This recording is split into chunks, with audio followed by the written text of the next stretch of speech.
we doing here? Let's get it.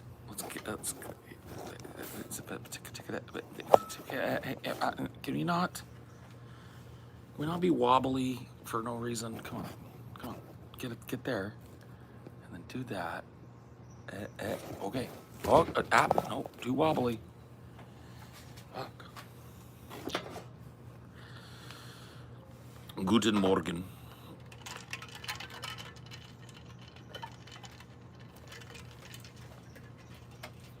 Guten Morgen, guten Tag. 'Tis I, Paul Zigo. Once again.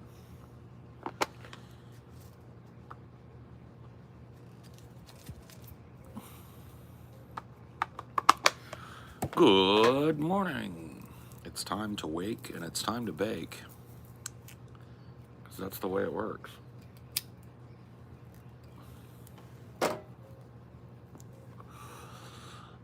The babe with the power of voodoo. You do. Remind me of the babe.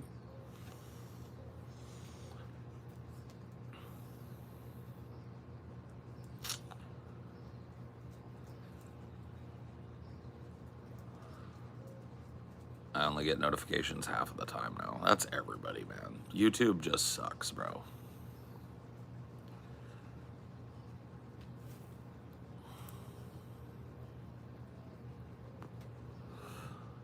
YouTube sucks, dude. YouTube is always caught lacking. Paul makes my morning beautiful. Aw, how nice of you to say that. Yeah, my morning's okay today. What do you think, T? How's your morning?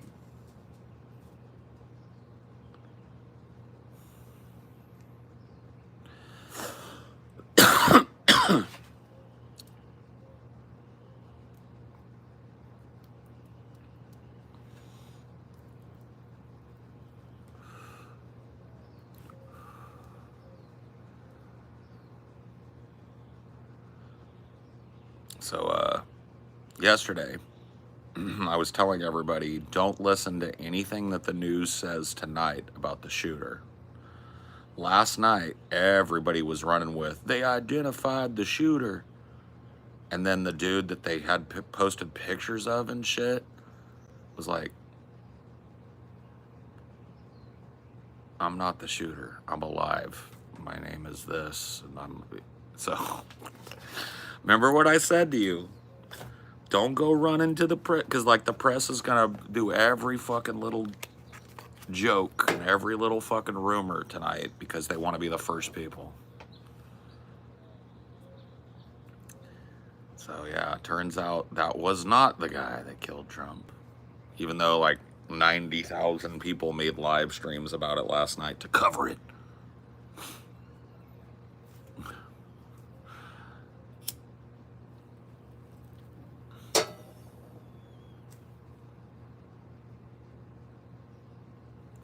Yeah, the first New York Post said he was a Chinese national. I mean, that's what I said, dude. The sad thing is that when something big happens in this country, we cannot trust the news to figure it out. Like we cannot trust the news to report to us the truth. The news immediately has to speculate. Has to be scary to be accused of being that guy when you're not. Yeah, I would imagine so. Poor dude released a video. He was like, hi, my name is Austin Cook. I don't like Trump and I don't like Republicans. And guess what? I'm still alive. I'm not the shooter. I was like, this poor bastard.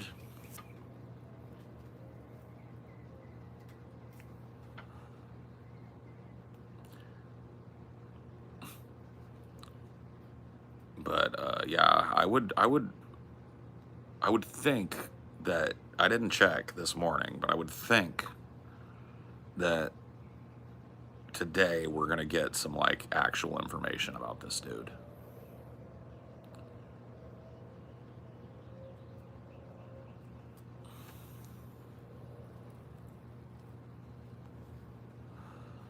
Do we know he's telling the truth or just attention seeking? Well, no, like, the the news was running pictures of him and with his name or whatever the fuck his name is. David Cook or whatever the fuck, right? They were running pictures from his social media, and he made a video like, it ain't me, so.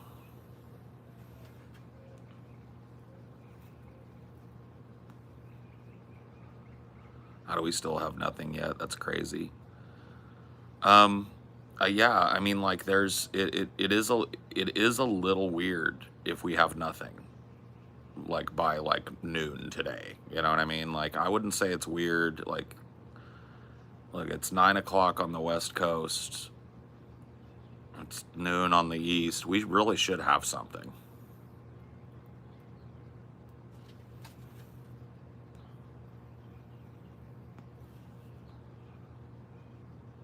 Like, we really should know this dude's identity by now.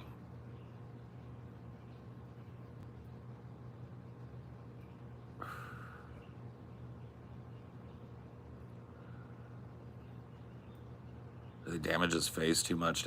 I have no idea. All speculation, blah, blah, blah. People are, yeah. We don't have nothing. We have a ton of information. It's just a matter of sifting through it to know it's real or fake. Okay, well, yeah, that's what the media is supposed to do, right? That is the media's job, is to sort through information and vet it. So the media should be doing that. Hello, Mr. Naughty Priest. How are you today, sir? Sorry I don't have the North Korean anthem queued up.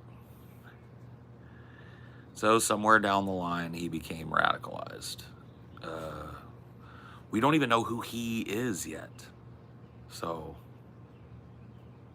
I think we've got to like wait until we know who he is before we start talking about how he was radicalized.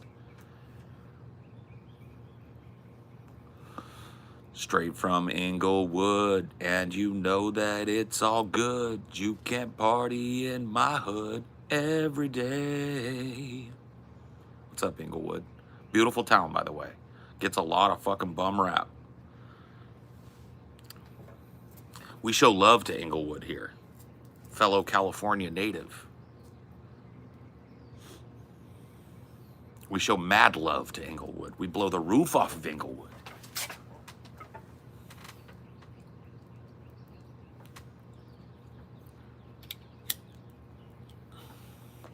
I'm kind of buzzed, and it's all because this is how we do it. South Central does it like nobody does. To all my neighbors, you have much flavor. So just flip the track, bring the old school back.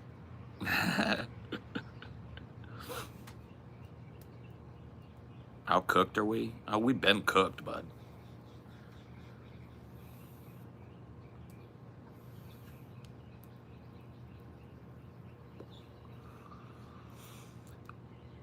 Let's flip the track, bring the old school back. What was the info that SDL posted inaccurate? I have no fucking clue, man. They don't even know who the dude is. The guy who they said it was posted a video saying, I'm alive and it ain't me, so... So, want to try again?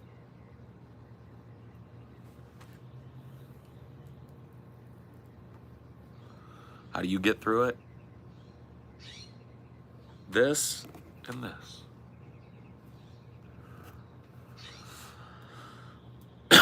Weed and Zazen, my friend. The 1-2 punch.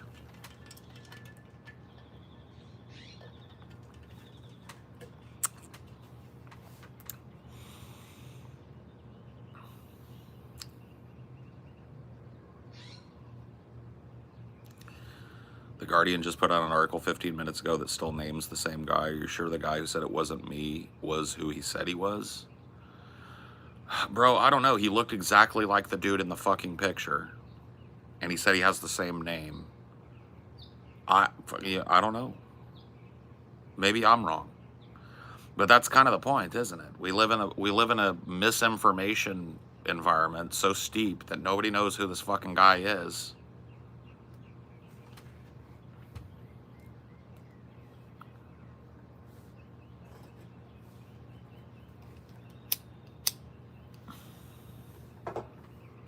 time I heard you say Zazen, I thought you meant weed and Zen. Well, yeah, because you kids call weed the Zaza for whatever reason. I don't know why.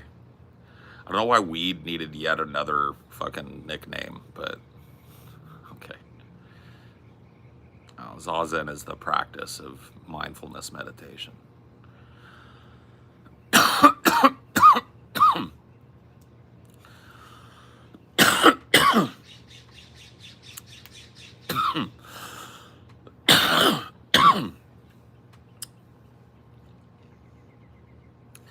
Yeah, I did a whole show yesterday about how, like, there's absolutely zero chance that Trump loses now. Like, that picture, like, people just don't understand. Like, when you're existing in a political sphere where tons of people are like politics posting all the time and people are politics brained and all of that, right? You kind of start to naturally assume, because you're interacting with other people that are doing the same thing, right? That, like, everybody's kind of a political wonk. But the truth of the matter is, most Americans vote on vibes, and you could do 10,000 Trump rallies and not get the positive press and the positive bump and the kind of, like, exposure that that one photograph gave him. You can't buy that kind of publicity. You could donate $1 billion to the Trump campaign and they wouldn't be able to create something like that. Like, whoever it was that took a shot at Trump gave him the gift of a fucking lifetime. They handed him this presidency on a silver platter, because most Americans don't give a fuck about politics. Let me say that again. Most Americans don't give a fuck about politics. They vote vibes.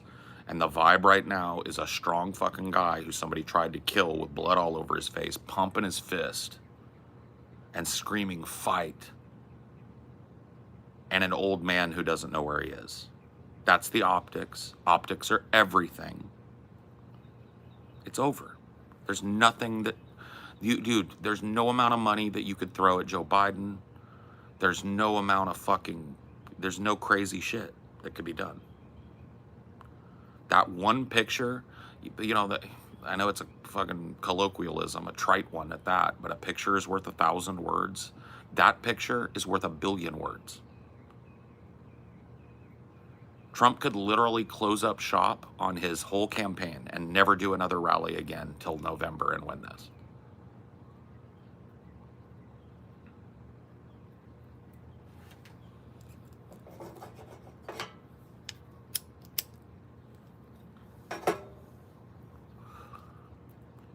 It's like if last week the debate, or the week before last, the debate performance was an unmitigated disaster for the Biden campaign, this was like a world-ending, an extinction level event.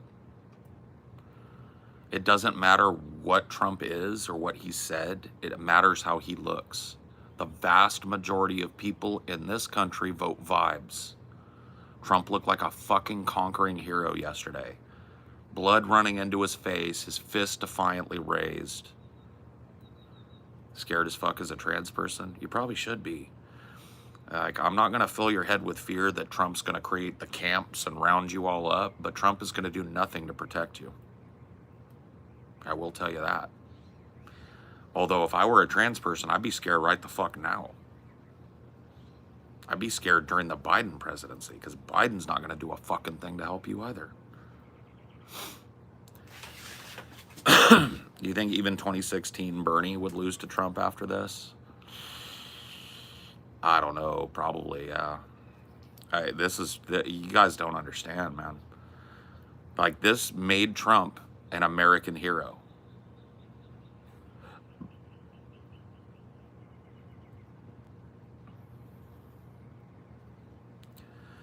I was talking about it yesterday. The way that people talk about Trump in the future, like historically speaking, will change because of this incident. They will say Trump was a controversial president who rose to power in an insane campaign where he was almost killed by a sniper's bullet. Yeah, your grandchildren, your grandchildren's grandchildren are going to take a look at that picture and they're going to learn about that. Yeah, this is a Reagan Mondale moment.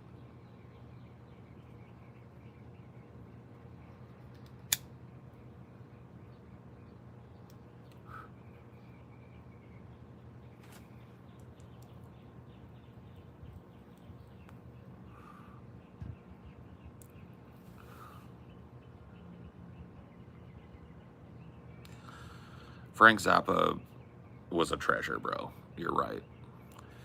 Do you think reports saying the shooter was Republican matters, or is it irrelevant?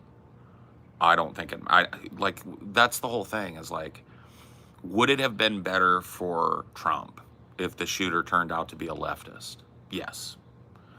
Does it matter? Does it reduce at all the impact of that picture? No.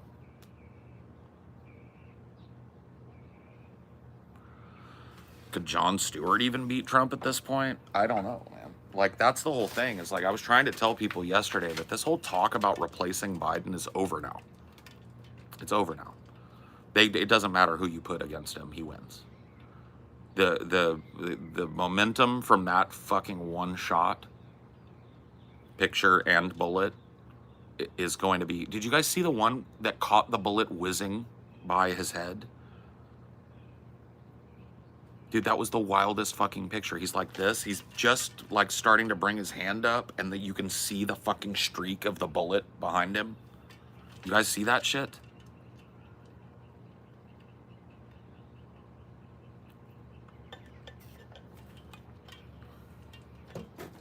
It's over. You don't win a presidential campaign after a gift like that. And yes, that was a gift. The person that popped that shot off at Trump couldn't have done better. It was a gift.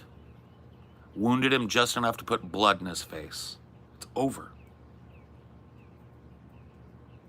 Flag waving in the background. Fist defiantly pumped.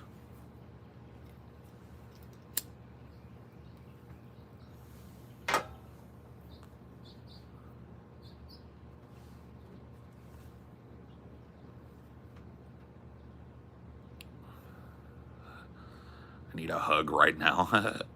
I think we all do. I think that pic was just luck. Yeah, that's all it was. Photographer just happened to be snapping fucking like probably like 1 frame a second kind of like photos like those high-end DSLRs will do. You know what I mean? Just getting a bunch of angles of Trump speaking and happened to catch the goddamn bullet going.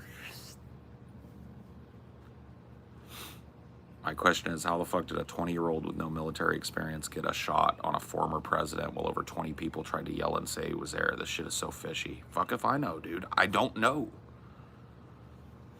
I don't know. I will tell you this. This type of shit going down, nobody's going to get within a fucking 100 yards of a president now. Especially Trump. Trump's fucking like presence is going to be absolutely different now.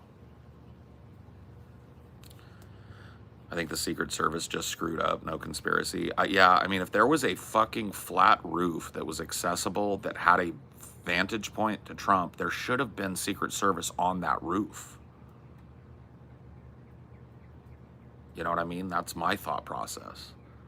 Like, he should have, like, met some Secret Service agents crawling up there and gotten himself fucking killed or arrested right there. So I don't understand, like, you know, but yeah. I would say that, like, Occam's razor says the simplest explanation is that the Secret Service just fucked up.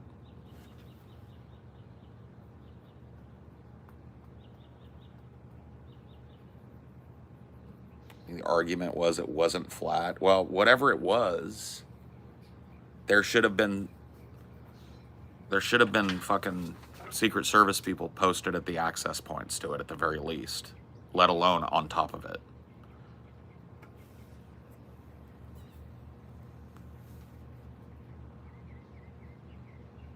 It's a conflict of interest right now within the SS, yeah.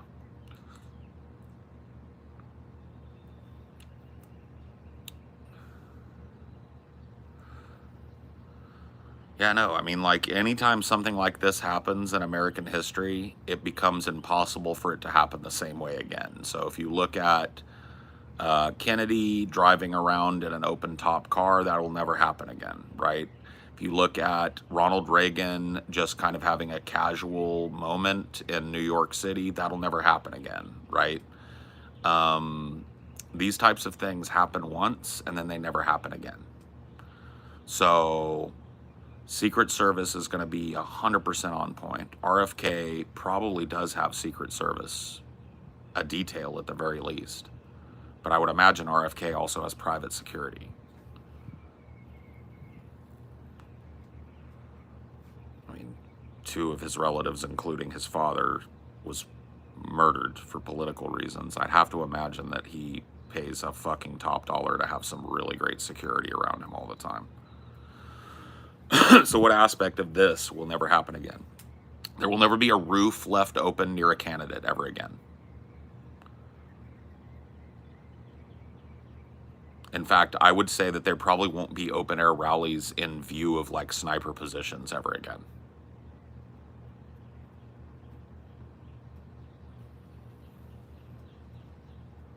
Reagan's attempt was in DC, my bad. Paul, you ever heard of Mr. Girl? Yeah, he was that Destiny Orbiter guy, right? Dude that ended up writing a cringy ass manifesto about how Destiny was a rapist or some shit. That was fucking retarded. Yeah, I'm passingly familiar with the guy because I watched the Lavloon like drama arc or whatever.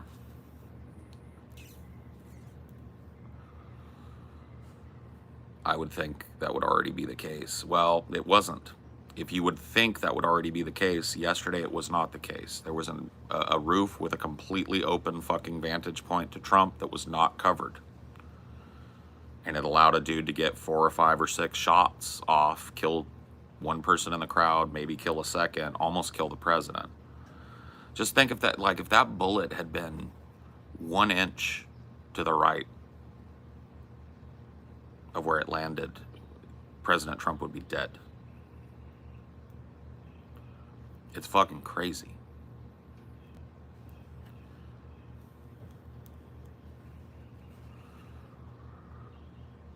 I don't remember if Mr. Girl ever went on Vosh.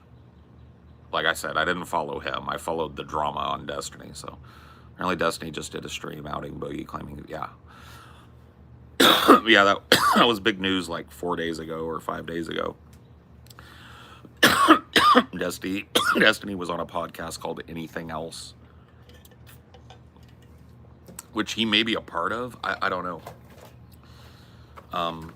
But he was at least a guest on it, and Boogie was live talking about his cancer or something, and Destiny just called in and fucking... I wish I could say like ended Boogie's career, but that's not the case. Boogie will be back. Actually, this is something Biden would never want to happen. Yeah. This was, like I said, dude, this was a magical gift. This was like God himself coming down and endorsing Trump yesterday when it comes to normies in America, like normally politically non-active people.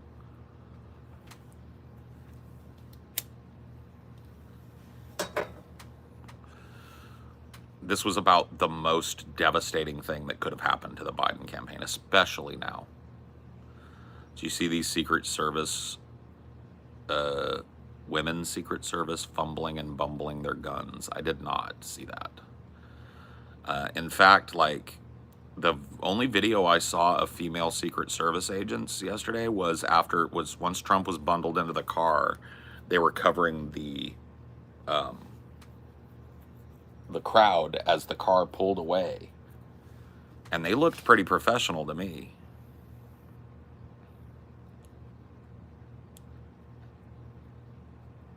I haven't seen any of that footage, though. If somebody fumbled and bumbled their gun, you know. Trump could be looking at divine intervention, maybe. Anecdotal, but all the normies in my life still hate Trump, and I'm here in the South. Yeah,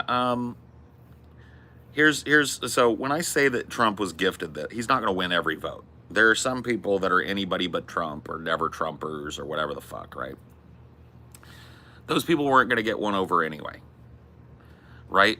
Who's going to get won over by this? Because the Trump campaign is going to immediately center that photo in this event.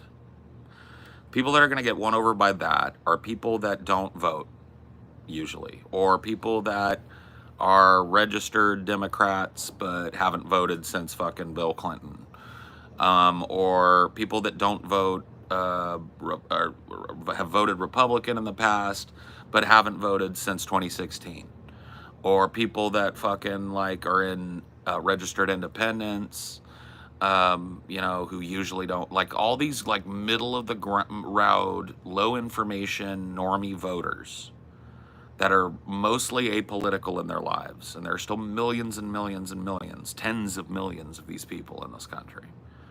Those are the people that are going to be swayed. Those are the people that vote vibes. And Trump just won the people that vote vibes. That's the problem, right?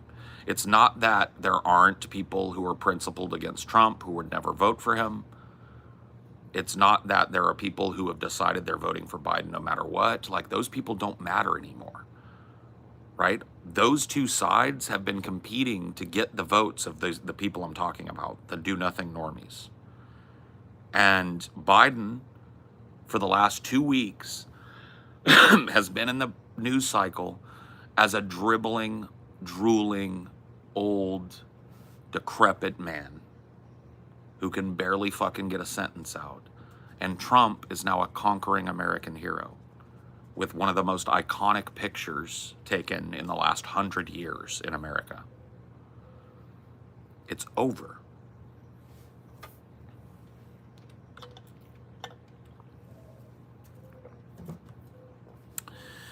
There's a couple reasons why people aren't seeing what a defining moment in American history this is, Andrew.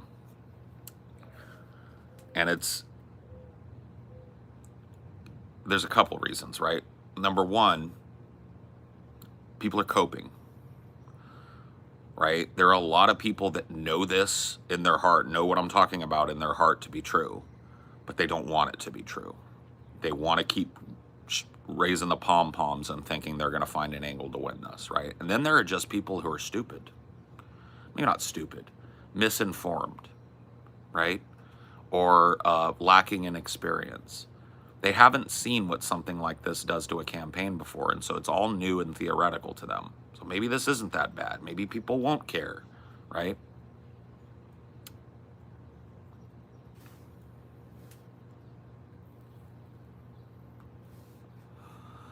The centrists in my life say they just won't vote this year. So I need you to caution yourself when you're talking to people who are politically disengaged, right? And by politically disengaged, I mean they're not watching the news all the time. They're not watching politics streaming. They're not activists of any stripe. They're just kind of like apolitical beings, right? I will tell you that you cannot trust what they say to you. What a person says, especially an apolitical being says, and what they do in the voting booth are two different things. And that's just the truth.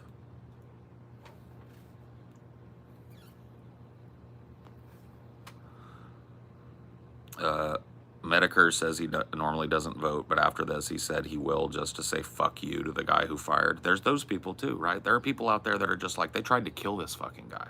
He has to win now, right? These are apolitical people. I know you don't believe that they exist, but they do.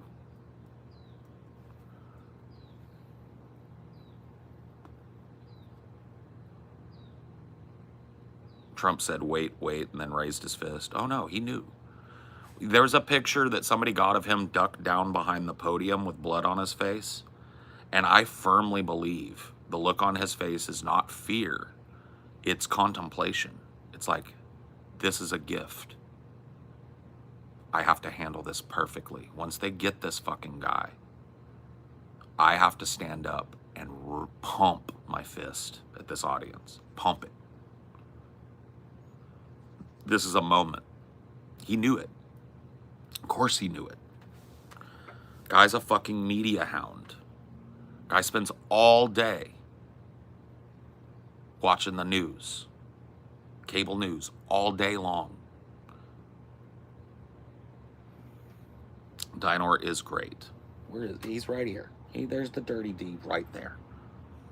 I'm sorry about your doggy and the kidneys. You got to remember, he loves Reagan too. Of course he does. He studied this.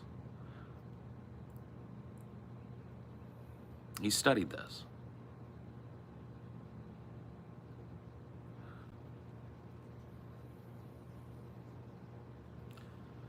Trump's whole image just changed yesterday, and there's no damage control that can do it.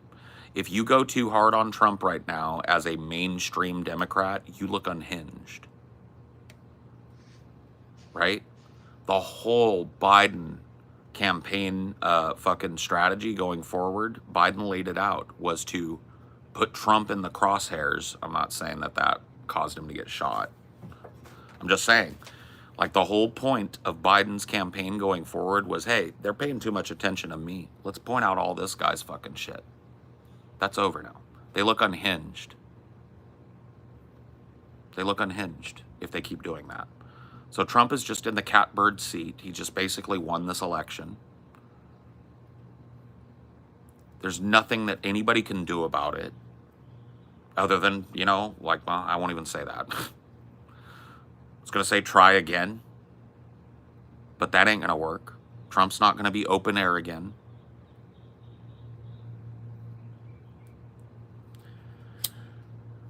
They gave tons of ammo to Republicans now. I don't believe that this is necessarily why this happened, okay? But they gave tons of ammo to Republicans by saying Trump is the end of democracy. Trump will end this country. Trump is the end of freedom. Trump is a disaster. Trump will end American democracy. Trump will this. Trump is a fascist. Trump is a Nazi, right? All of those chickens are about to come home to roost. Because they're going to go, look what you did. Look what the media has done. Look what the Democrats have done. Whipped up this frenzy about Donald J. Trump. Right? It's over. It's over. This narrative is fucking, it spins itself. This narrative spins itself, y'all. This is not, this is checkers. It ain't chess at this point. King me.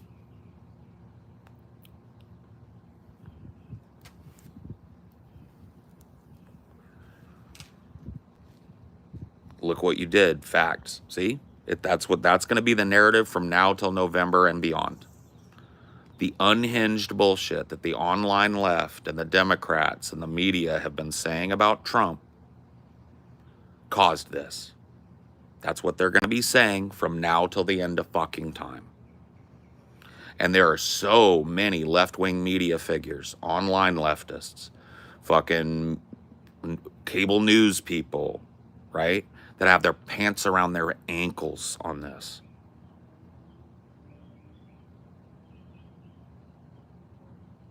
I've already seen people saying that. Of course you have. They've got their, like, there are so many leftists who got their pants around their ankles because rather than putting forth a candidate that was worth voting for, they decided they were going to make Trump Emperor Palpatine. What is CNN going to do now? I don't fucking know. What is MSNBC going to do now? What are they going to do? What's the media going to do?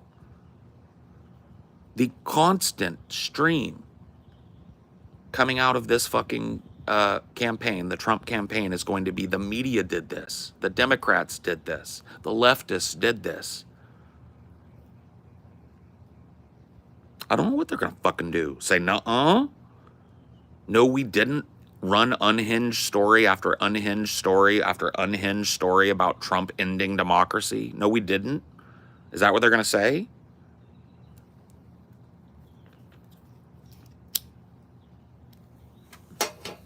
So that would be suicide for CNN. CNN will not buy into like the fucking conspiracy narratives that Trump somehow planned this or whatever the fuck.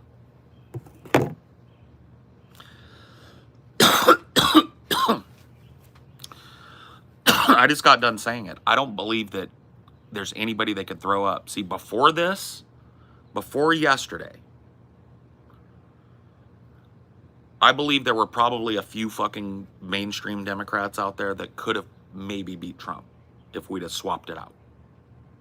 Right? If we would have swapped out Gavin Newsom or Gretchen Whitmer, who else? God, maybe only those two in my mind, but whatever. Let's say one of those two got fucking swapped out. They might have been able to build the momentum to beat Trump without this. After yesterday, I don't think there's any fucking Democrat that could step in. Generic Dem just lost. So I don't know, man.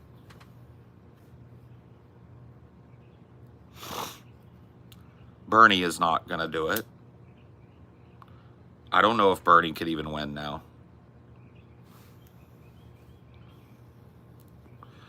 America, here's things you have to consider. Put your normie brain on right now, okay? What does America love? America loves a comeback story. America loves an underdog story. America hates the idea of somebody taking a pop shot at one of our leaders, man. We fucking hate it, bro. We hate the idea that somebody tried to kill somebody for their politics. This is normie shit, but it's real. All of that shit is engaged now.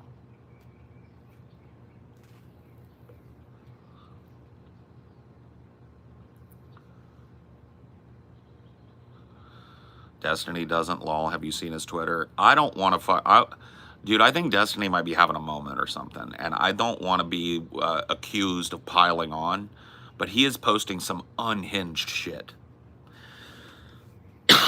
Like, as a leftist right now, he's like, I'm supposed to care that some fucking chud got shot at a Trump rally? Boo-hoo. And it's like, even if that's how you feel, like, you gotta know what that makes you look like, bro. It makes you look fucking completely unhinged.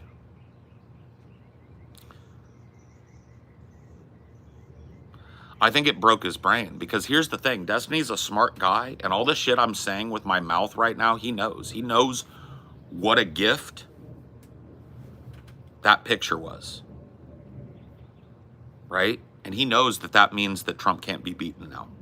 Unless he dies of a fucking McDonald's heart attack or something before the election, we're fucked. He also knows that the legacy of that moment will carry to the next election. Go to Destiny's Twitter right now. I think it's at OmniDestiny. Dude, he's been posting cringe for like almost straight 24 hours now. He's going a little bit batty.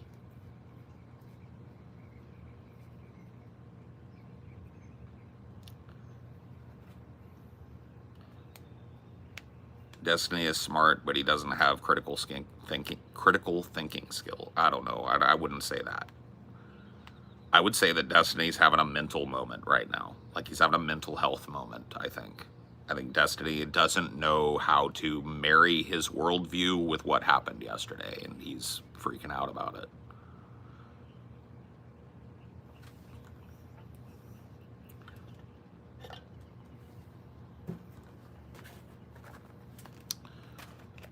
I find the unhinged Destiny tweeting really fucking funny, all things aside. I mean, yeah. I mean, like, that's the thing, is like, I've got one foot in the optics game, right, in terms of just looking at Destiny as a mainstream political commentator in the online space, and then the other foot in the agitator game, right, where it's just like, for him to be out there saying that shit right now, calling everybody on all this faux outrage, and you know, calling all these Democrats pretending they care that some chud got killed at a MAGA rally, right?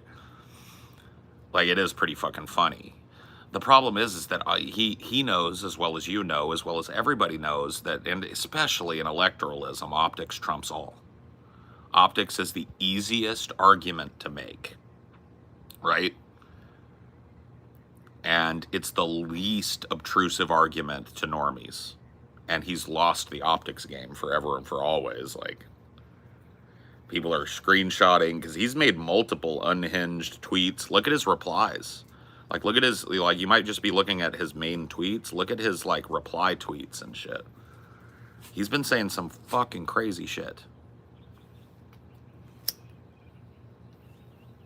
And I want you to think about this, too. Trump still gets the convention pop. Trump is going to step out on the floor of the RNC a conquering fucking hero. There's going to be a standing O that they're going to have trouble fucking calming down. Do you guys think about the optics of this? Trump shows up, bandage on his ear, pumping his fist at the RNC. It's over. Announces his VP, whoever that's going to be. VP comes out, gives him a hug, shakes his hand, whatever. It's over.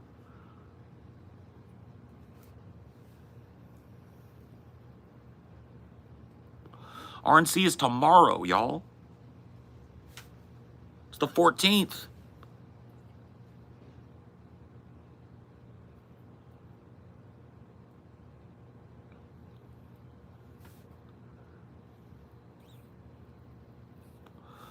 I think it's going to be Marco Rubio or JD Vance. I think those are the two people that it's down to, according to like insider stuff. The last time I looked into it, I think it's Marco Rubio, JD Vance, and I think it's probably going to be Rubio if I've got to choose. Rudy was never in the conversation. Rudy is an optics nightmare. He's a greasy, slimy goblin of a man. All of his credibility was used up by Trump as toilet paper over the last 4 years. It's game over for Rudy. Rudy will never touch power again in his life.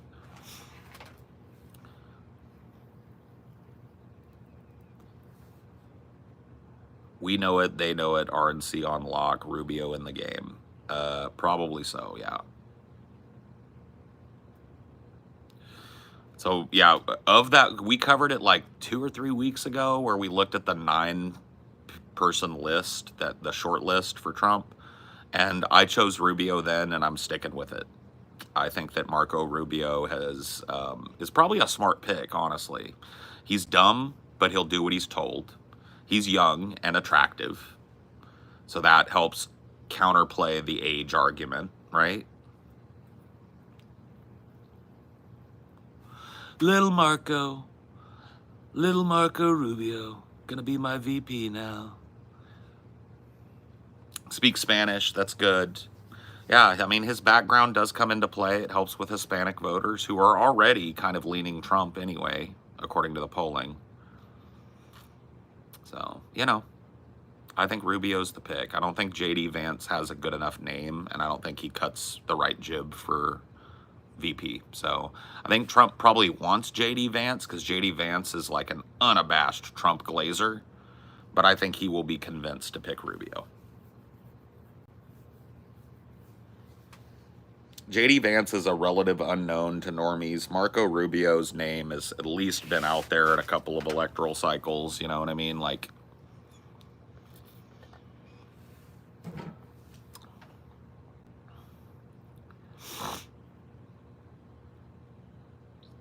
Rand Paul. That would be funny. It'll be, I think it's Rubio, dude. You want my call? It's Marco Rubio. Probably announced tomorrow. Wild card pick. Jeb. Never. Never, dude. Jeb has a sad aura of failure around him, bro. It'll never be Jeb.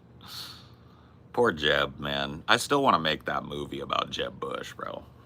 I still want to do a biopic about Jeb Bush. No cap. I want to do it. Please clap. That's what I'm going to call it.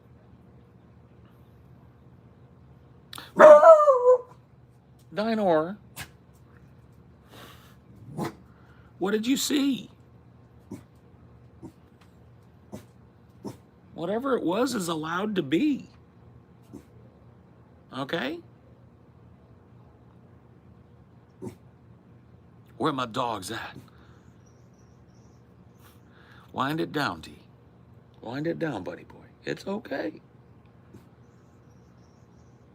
I think you might have just heard something, buddy.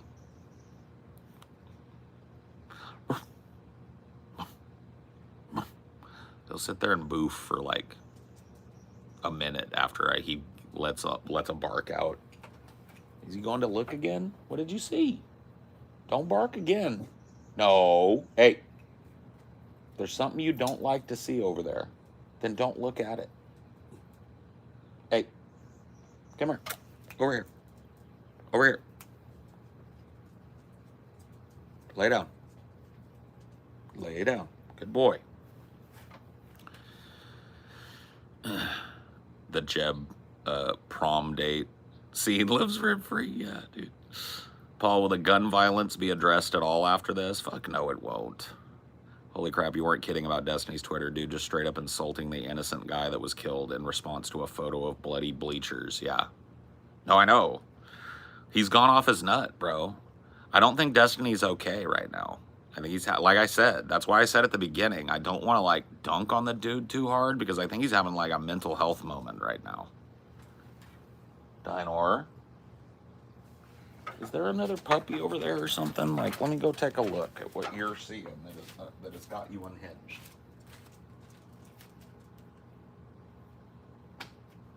Nothing. Nothing. You want to go inside or what? Probably want to go lay back down. Here, let me let you inside. You guys hang out for 1 sec. I'll be right back. I gotta let Dinor go inside. Come on, buddy. Help me.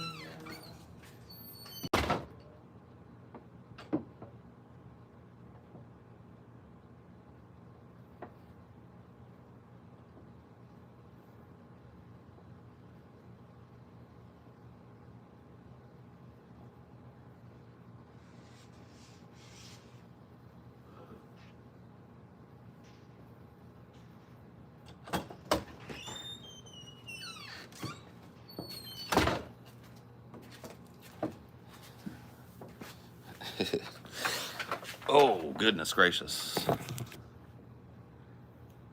Dinor is a good boy. He's a very good boy, usually. 9 times out of 10, Dinor's a good boy.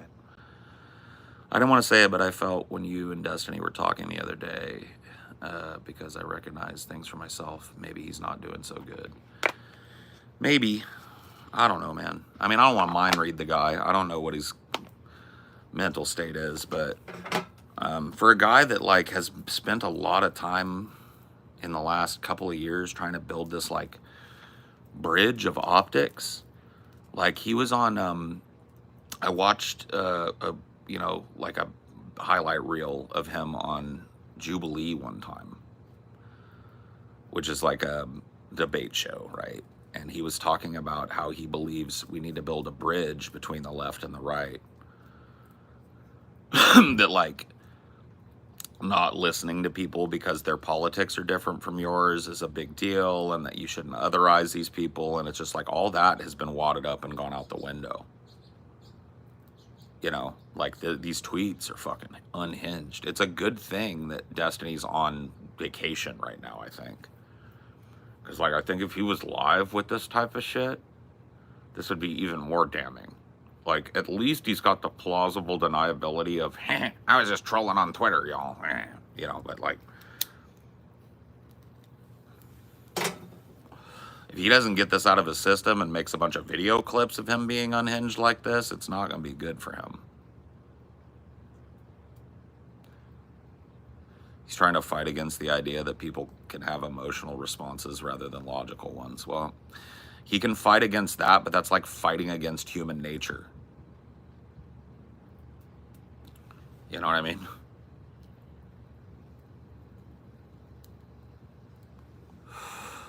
All of Twitter is a dumpster fire right now. I've just been like jumping in over there and posting things every once in a while. I haven't looked at the broader community for very long. I did a little Twitter scrolling last night, and it was pretty unhinged. That's how I saw the Destiny shit. I was like, wait a minute, what? Went over there and I just kind of like looked at what he was doing. I was like, fuck, bro. People have gone off their nuts. Like, I thought last night, and I still think that like this might trigger some like outbreaks of violence in the country somewhere. Like in terms of just like people fucking being Their blood is up. They're pissed off and pumped up about this. And it's like a lot of normies are going to hear about this for the first time today, right? Like they're going to wake up to the news of this today. It's fucking crazy, right?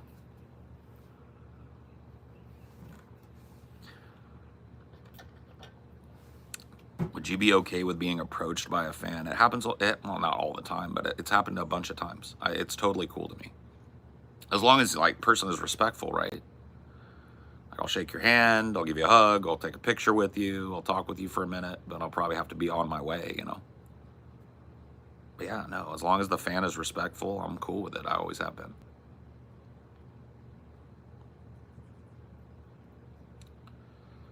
You're a nice guy, Paul. I'm a normal guy. I'm not really all that nice, but I'm not a dude that, like, thinks of himself in a certain way because I work as an entertainer or whatever the fuck.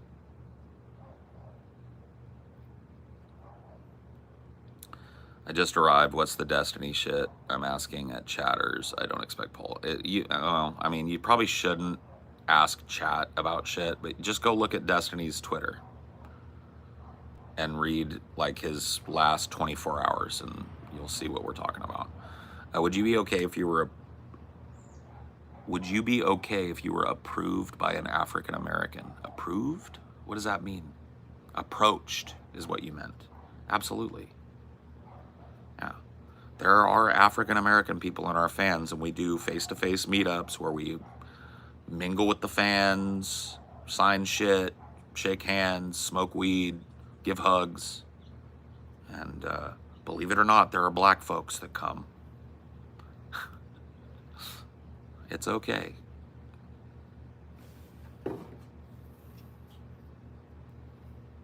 Paul's ego L. What?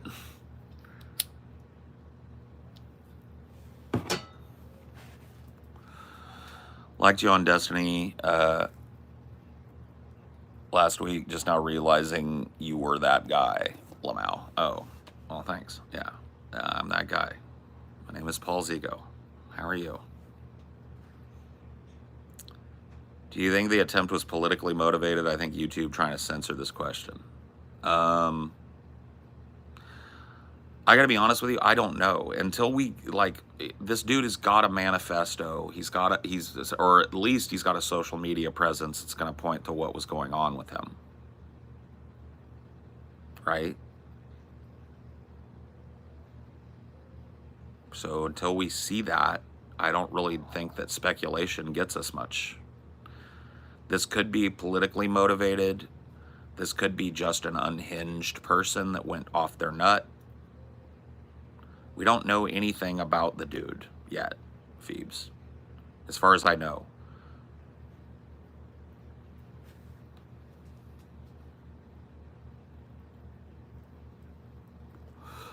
There was a name and some pictures thrown around, and that guy made a video today saying, hey, I'm so-and-so Cook, and it ain't me. So there's gonna be some kind of information about this fucking guy, but we don't have it yet. So I don't know what motivated it yet.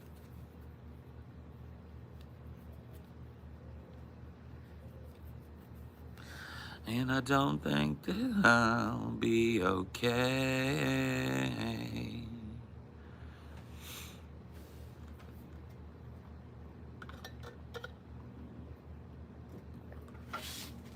He has a Discord as far as we know. He has a family. This guy knows people. This guy had to have a job in order to afford a gun, right? So, like, there are going to be interviews of these people. We're going to find a picture of this guy, even if he's a social media ghost, which I don't believe. I just believe he's one of these people. Many people don't have social media under their real name. So I believe that at this point now, the FBI is probably digging through that shit with a fine-tooth comb, and they're not going to release that shit until they've already done that. It said in the news the gun was his father's. Exactly. So this person has family. Those family members know this person, and they could probably elucidate what happened. But we're not going to get to hear from those people until the FBI has thoroughly combed through everything about them.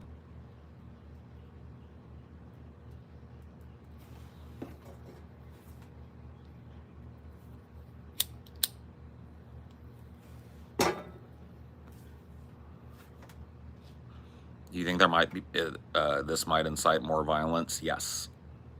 Yes. I would be shocked if we get through November without a couple of riots or a couple of major incidents in the southern cities or whatever the fuck. Yes, I think that violence incites violence, political violence especially.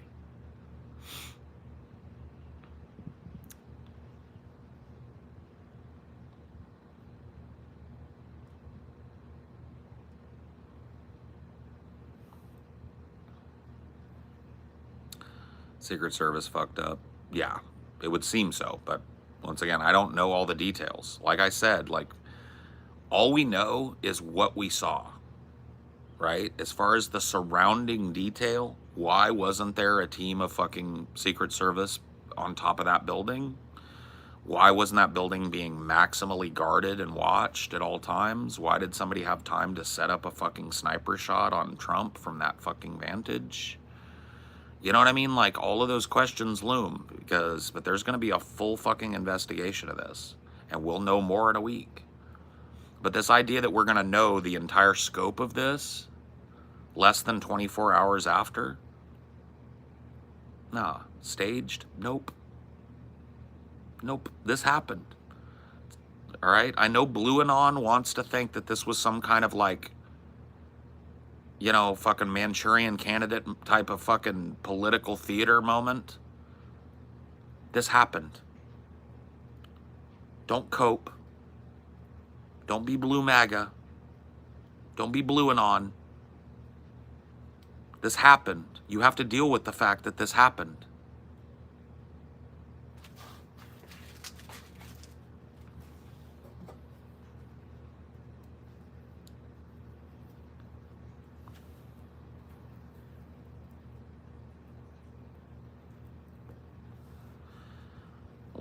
What it do, unburdened by what was?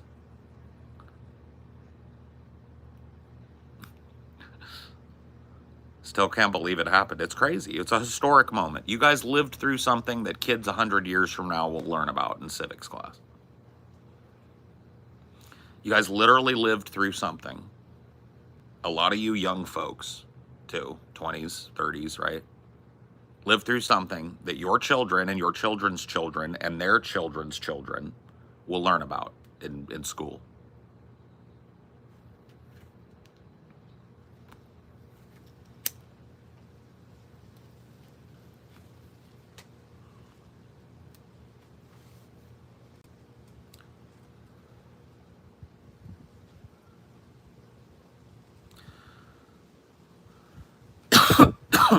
Nuts, bro. Paul, I host a podcast regarding homelessness in the news, especially after Grant's pass ruling. I would love to interview you via Skype because you have some very well thought out views on this topic. Okay, hit me up on Twitter, like DM me on Twitter at Paul's Ego, or Reddit at Paul's Ego, or Discord at Paul's Ego. How's that? And I'll take a look at your podcast, and I'll let you know if I can make time. What strain you puffing? This is cereal milk.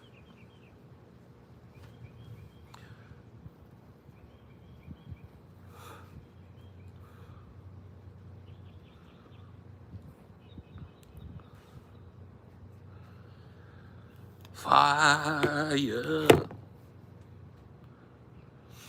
Oh, it's some fucking 1 in a trillion thing just happened yesterday. I mean, like, that could have gone either way. Like, if he gets a shot off on the president, but the president isn't wounded, it's a whole different ballgame today. If he gets a shot off on the president and the president is gravely wounded, it's a different world again.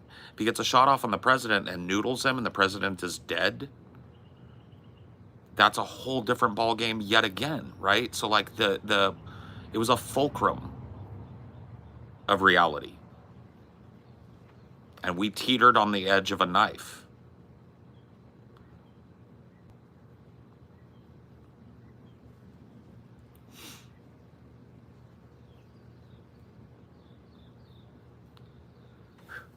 Regardless of the outcome, it solidified the Republicans winning, Trump or not. Yeah.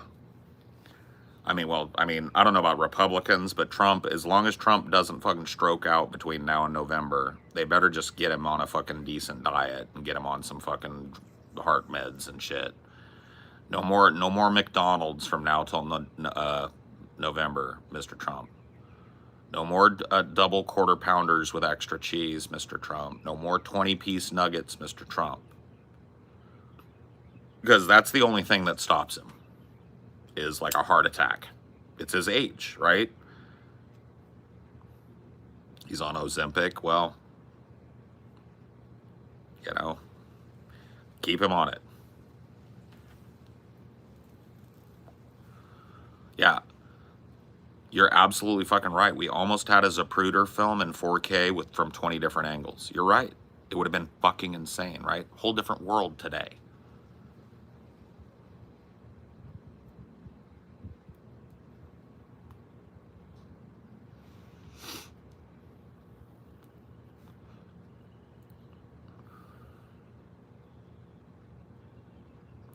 Pretty wild, guys. Like I said, make no bones about it. People will be learning about this. People will be studying the footage and pictures from that for generations. Do you wish him a swift recovery? Sure. Like, I don't believe that political violence of that nature, like assassination, is ever called for. And I think it only serves to make a martyr out of the person you killed. And it sets a horrible precedent. As an American, I find it distinctly un-American. Distinctly. Like, you know, I may talk a lot of shit about the American political kind of system, but I'm also an American, right? So absolutely, I'm glad that Trump only got nicked on the ear. I'm glad that he'll be probably back out in front of the camera today, okay? It's fundamentally un-American to wipe somebody out in that way. You have to face, that's one of the beautiful, if flawed, things about the American system, is you have to face the dragon. You have to beat the dragon at politics, right?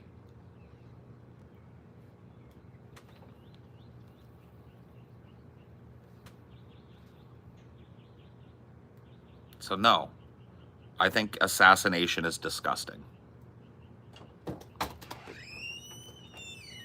Hello, Dinor. And baby doll. How are you this morning? Did he wake you? Mm-mm. Yeah, I'm sorry. He was just fussing to come back in, so I let him back in. Oh, you didn't wake me. It's okay, baby. I bet you could guess what we're talking about. Oh. Yeah. Saw the video. The doctor tried to save the guy who died. His brain matter was all over him, bro. These pictures are unreal. Like the ones that I've seen just today that I didn't see yesterday before I fell asleep, right, are fucking unreal. Some of the unhinged shit going on in the online left space is unreal. Like it is really just like it's a fulcrum moment. Like yesterday was a different world before 12 p.m. than it was after. That's fucking crazy. Like the path of history changed yesterday on a fulcrum.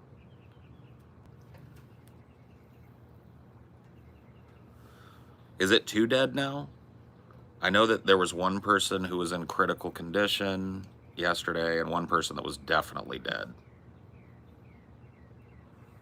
It's their Alex Jones moment. Oh my God, think about this, dude. Fucking crazy conspiracy nuts were already ascendant. Now they're gonna be more ascendant. Trump might actually end up being the fascist that everybody was warning us about due to that moment. Think about how radicalizing that must be on a mind like Donald Trump's. Somebody took a shot at me. Somebody tried to blow my brains out on live TV. Do you know what a narcissist like Trump thinks when something like that happens? It's going to empower the worst instincts that the man has, and his party is going to be incapable of gainsaying him now. He's like God over there until he dies, and his family will be a royal family over there. You understand that?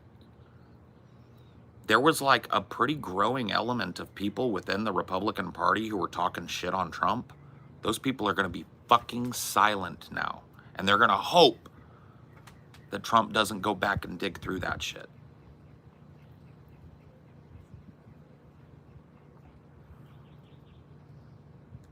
Haven't thought of that, but that makes sense. See? We're thinking about like what this means for Biden, what this means for us. What does this mean for the mind of Donald Trump? What do you think facing the Reaper yesterday did to Donald Trump's mind? I think it fucked him up. Yeah. NBC is still saying just one was killed. Okay. Besides the shooter, obviously. Well, NBC, as Amelia said, is still reporting one dead, one in critical. Yeah, with something like this, I know, like, I'm not saying, like, corporate news is the only news, but... Did you see the video of the guy they pinned it on? No. They named a dude and you started seeing pictures, like blurry social media images of a guy. That guy made a fucking TikTok today saying, "Hi, my name is John Cook," or whatever. I scrolled past that. Yeah. That's him. So it's not him. Yeah, it's... So I don't even think we know. No. The FBI definitely identified him last night as Thomas Matthew Crooks. Well, the guy they showed pictures of was not him. The guy that they were like digging through social media for a Thomas Matthew Crooks. I didn't see the name on AP until like midnight. Well, that's the thing though, is like Thomas, but that guy, there's another guy named Thomas Matthew Crooks who they were posting pictures of because they thought they found his social media. That wasn't him. So if the guy's name is Thomas Matthew Crooks, it's not the guy that they were posting pictures of. And we don't know anything about this fucking guy yet.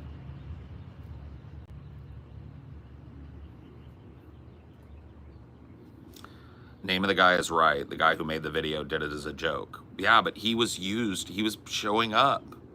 People were posting pictures of him and shit. He didn't do it as a joke. He did it to prove that he was like not that guy. Sorry, different Thomas Matthew Crooks or whatever the fuck.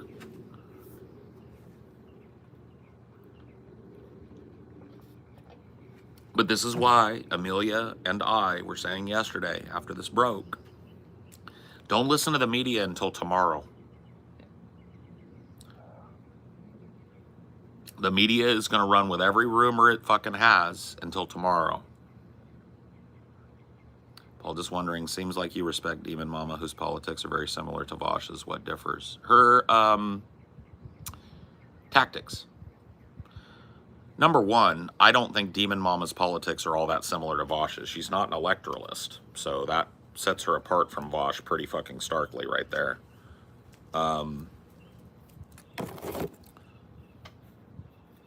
But yeah, her approach to conversation was way more bridge building than Vosh's ever tried to be with me.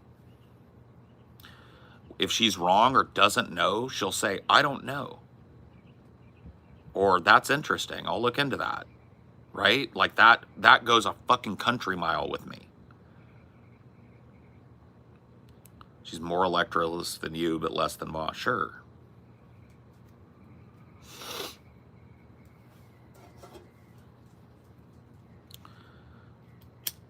It's not even really about respectfulness, but yes, she is that. It's more about just like meeting me where I am. She didn't treat me like a retard because I disagreed with her. She didn't call me names. She didn't shit talk me in her community afterwards and tell them to go call me names. She's always warm and inviting when I pop into her chat, and her community is never mean to me. The imps are always chill. Her vibes are supreme. That's why I like her. That's why she's like one of like 2 or 3 online content creators that I even bother watching. I wish you got along with Vosh. I'd be willing to get along with Vosh, but not with him, blocking me from every fucking thing and sending his audience to call me fascist, which they did, by the way, in their hundreds.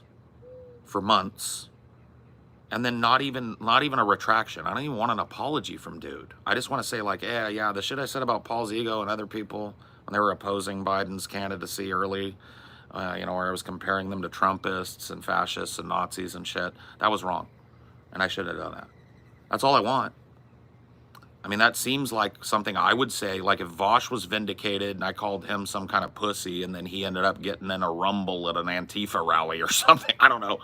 You know what I mean? I'd probably say like, maybe you shouldn't have called Vosh a pussy. But his ego won't even let him do that. So fuck him. 0 concessions when I was right 3 months ago. He literally made a video yesterday before this Trump shit broke called "The DNC has a Biden problem." And it's just like, fuck you. Acting like you've known this all along. It's just such a smug, shitty way to run your shit. But when you've got like a bunch of young people who treat politics like FUBA, like it's a football match, right? What do you expect? He's only wrong if he's wrong today. If he was wrong yesterday, that was fucking 1,000 years ago, Normie. What's your fucking problem, dork? Get over it. Want some cold brew coffee, baby? If there is some, yeah, I'll take one. Yeah, thank you. I already did my meds. Okay. Thank you, though. Funny that he banned you for calling it out, too. Yeah, I didn't even, like, hate on him. I just said, am I still a fascist for opposing Biden 3 months ago? He wouldn't even read my comment out loud. He banned me, immediately banned me from his Discord at the same time. He had already had me banned from his fucking Reddit for defending myself there. So, I think you can see what kind of person you're dealing with. This is a person who's way more invested in the optics of appearing to be right than he ever is about being actually correct. Yeah, it's a weasel move. It's a shitty move. It's a shitty content creator move. He burned a bridge with me. He made an eternal enemy of me. So I will dog his heels for the rest of his fucking shitty career. I'll be a big open sore on him, and I could have been an ally of his. All he had to do was humble himself. Yeah, it's intellectual cowardice. It's not intellectualism at all. It's more optics. It's like the alpaca sweater he's wearing, right? It's more about how people perceive him than about the truth. Of course he's an egomaniac. Anybody that does this is an egomaniac. Some of us just admit it.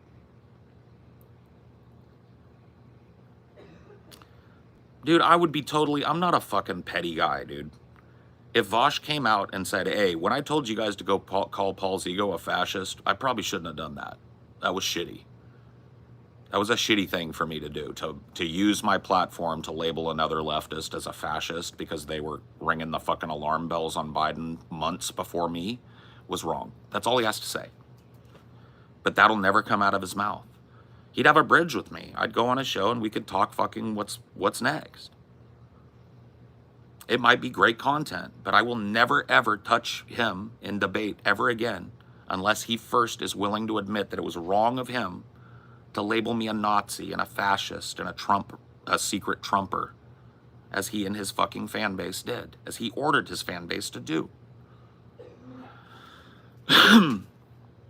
That's all he has to do, is say, dude, I was fucking dead ass wrong about Biden. But it'll never happen, because it would mean optically he was wrong. It would encourage his fans to go back and look at how wrong he was. And accountability is something that Vosh fears.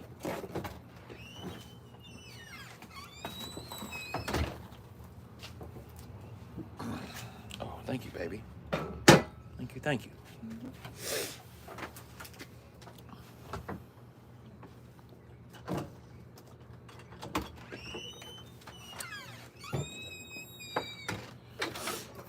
Whatever, bro. What's Trump's speech going to be like at the RNC? I mean, it's going to be a fucking moment, bro. Like I said earlier, there's going to be a standing ovation when he hits the stage that they're going to have. It's going to take minutes for them to calm it down. That convention floor is going to go ape shit.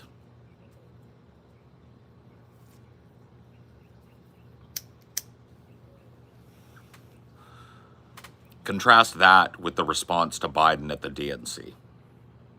And you tell me Biden's about to win. Is Rob Schneider going to be at the RNC? We can only hope. We can only hope that we're regaled with a 2-hour bombshell set of Rob Schneider stand-up. It wouldn't be the RNC without some Rob Schneider.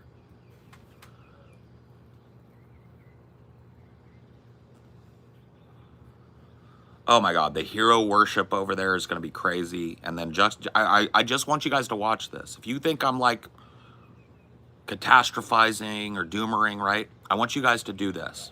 Watch the upcoming conventions. Watch the RNC. Watch the DNC.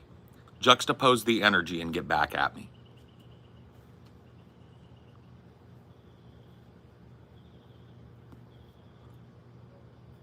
Get back at me. Give me that much time, right? Hold my fucking position in good faith until that point, and then come back and get back at me. Tell me what happens. I was saying it earlier. I know you might have just come in. I know a lot of people are coming in and out of this one. These have been hot lately, man. Thank you guys for stopping by. If you like what you see, think about subscribing, hit the bell, all that bullshit. I'm not going to beg you for it. I don't monetize this channel. I just do this for fun. So you don't got to worry about paying me. I'm not out here begging for your shekels. Just chill and participate, right? Thank you. Anyway, I was saying earlier, I don't think it matters now. Like this whole like replace Biden thing, that was yesterday. Yesterday, prior to Trump being shot, that could have worked. Now I don't think there's anybody on the roster that can beat Trump. I think Trump has just won the presidency on the back of just that PR. Just the power of the imagery of that day.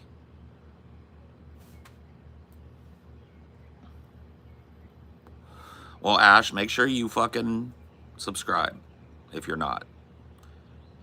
Because, you know, finding me by random is one thing. I do these types of streams, and we're not always like political wonking either. I'll let you guys know that if you're new over here. We're not always just politics brained, okay? Sometimes we just chill. We talk about other things. We talk about music and movies, and I try to make this an environment where you can come, where it's not somebody screaming at your face. It's not somebody playing Fortnite. It's not somebody fucking like gambling, you know, and screaming when they get a bad beat. Like, I know I'm a little animated and I can fucking raise my voice and I get passionate about shit, but like I try and keep the vibes modicum chill here. So if you're new here, please understand that, you know, that's what this is about before anything. The number one rule here is respect the vibe. I try to be chill back, you know.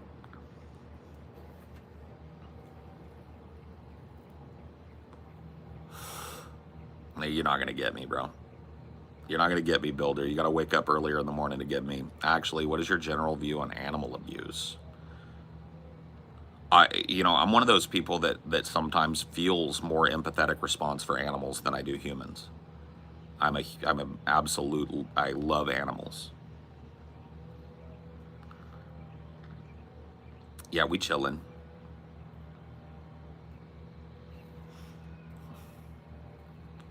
We're trying to chill anyway, right? These are not chill times. That's kind of why I want to do this with you guys, right? That's why I've been doing this with you guys. I felt like if anything drove me to sit down and do this, it was like, man, I need some moments of human communication that aren't like completely stacked with like optical fucking deflection and defensiveness. And I just want to chill, man. Is that okay? Is it okay for us to just chill together? I think it is, right? Even if you disagree with me, I think it's okay for us to chill together. How's that?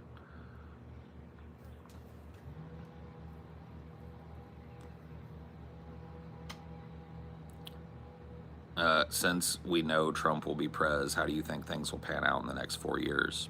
I don't know, man. I think it's going to be nasty. Because like I was saying earlier, man, I think that like one of the things we haven't talked about yet, and we haven't really gotten a chance to see much of yet, but I think we will, is the radicalizing nature of this assassination attempt on the mind of Donald Trump. Donald Trump's presidency might have been one thing had this not happened, and I think it's going to be a different thing because it did, and I just don't know what that different thing is. I know he's about to be lionized as a god in that party. All of these voices in the RNC that were like, oh, Trump's not the guy, Trump's bad. It's over for them. Over.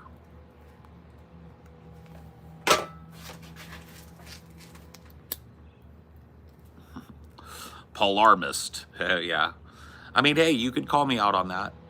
But I would ask that if you're going to say that, check what I've said in this stream versus a month in the future and see if I was wrong, right? What's your relationship with TJ these days? Any chance you might see a video together? What? Okay, that's a troll. A podcast with you two would be amazing. Come on, dude. That's how I make my money. That was a troll, but yes, I do a podcast. Now that there's a lot of you in here, that's how I make my bread.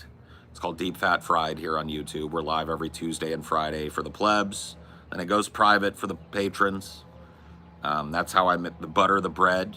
That's my jelly. That's my jam. Right? I just do this for fun.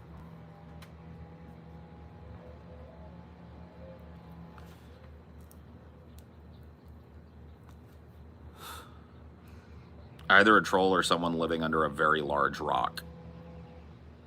Yeah, it's a troll. Troll or not a troll. That guy probably doesn't know about DFF. Lots of people don't. It seems shadow banned. It really is. No, DFF as a channel has been algorithmically excised from YouTube. It's not banned, but it's demonetized. So check that out. Check out Onion Nuggets with a Z instead of an S at the end. That's our clip channel. Troll or not a troll. I know, dude. I miss that segment, bro. We need to just... does DP still do that segment? Because if they don't, we need to just steal it. I haven't watched much modern DP, but do they still do troll or not a troll over there? Because if they do, I won't steal it. But if they just toss that fucking nugget of gold in the fucking back in the stream, I'm gonna pan it back out, bro. Troll or not a troll, I believed in that segment. You look great, Paul. Oh, I don't think so, but thank you. I feel way better than I did 6 months ago, man. My life is like flipped. Well, this is a story all about how my life got flipped, turned upside down, and I'd like to take a minute, just sit right there. I'll tell you how I became the prince of a town called Bel Air.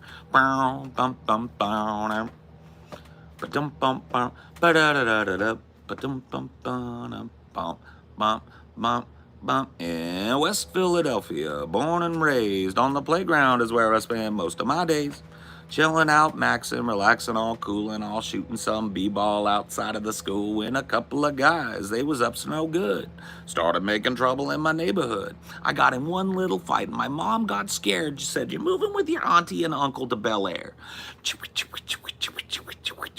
I whistled for a cab, and when it came near, the license plate said fresh and had dice in the mirror. If anything, I could say this cab was rare, but I thought, nah, forget it. Yo, homes to Bel Air. Will Smith, he just like, I don't know, man. I don't even know what to say about Will Smith anymore, man. I love him and I hate him. I think he's super fucking talented, multi-talented. But I also think he's one of the biggest morons on the planet. So it's like, how do I fucking or reconcile those two pictures of fucking Will Smith, man?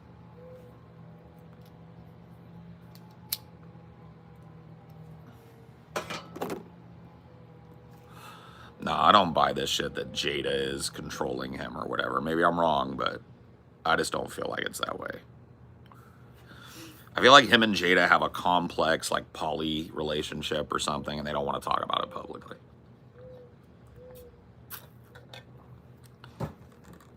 Cypher Rage. Cypher Rage. He's fallen from grace, at least in the eyes of the general public. His movies are still good, though. Yeah, I mean, he'll bounce back from this. Kevin Spacey had a fucking comeback from, like, being a multiple rapist or whatever, right? It's fine. He's gonna be, he'll be fine.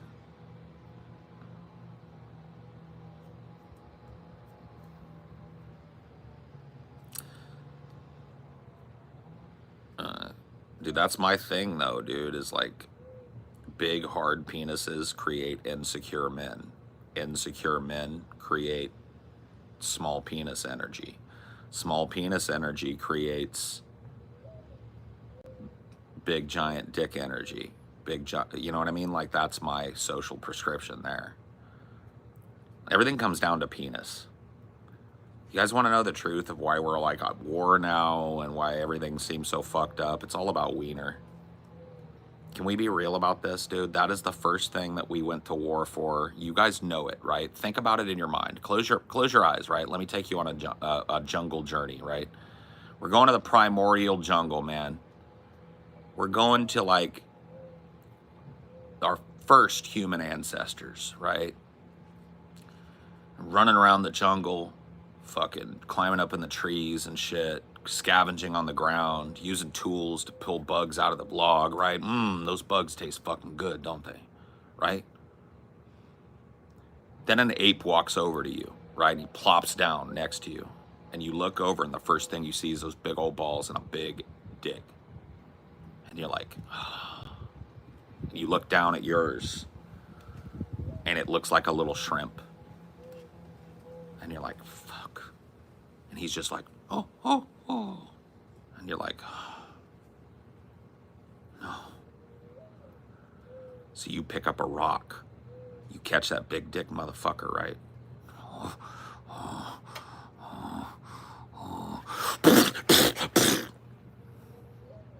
Thus, war was invented, okay?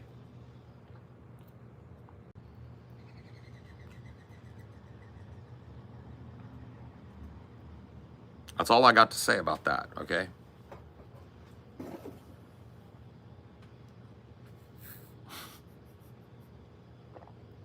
Good memory, Midnight Ghoul.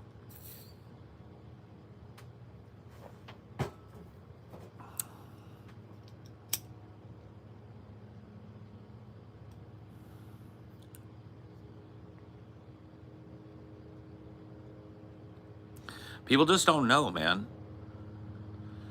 I'm glad that people have started to be aware of little dick and big dick energy, because you see it called out more now, and I'm like, good, people are waking up, but they just are not ready for the politics of penis.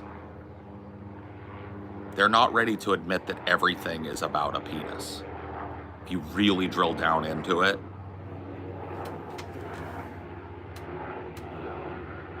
it's like a news chopper.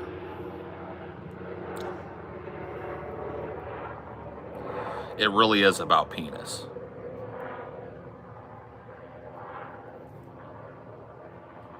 What about asexual? It doesn't matter, because penis is not, and it's a secondary sexual characteristic. So you're asexual, but chances are you have a penis or a vagina, right? No one is free from the penis.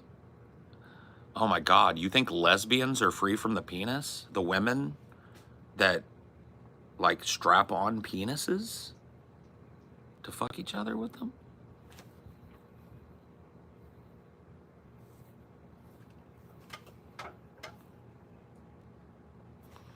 Come on, man. Don't fight me on this.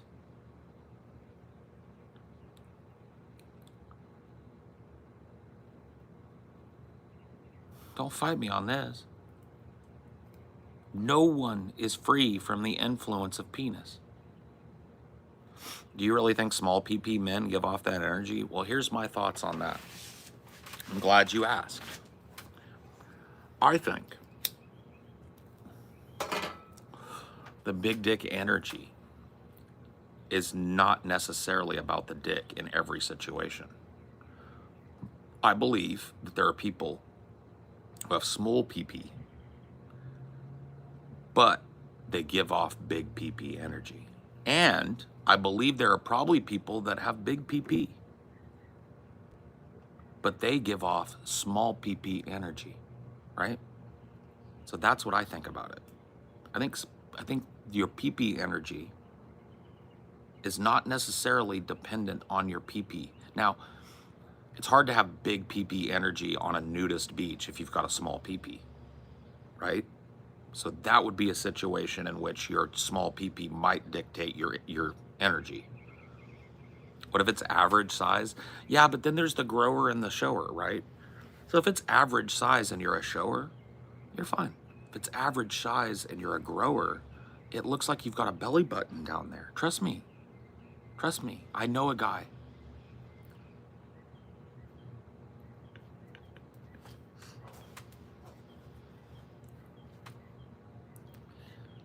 What about medium PP?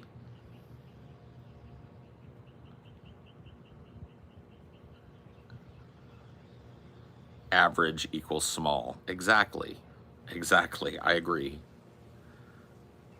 Grower gang. Yeah, I mean,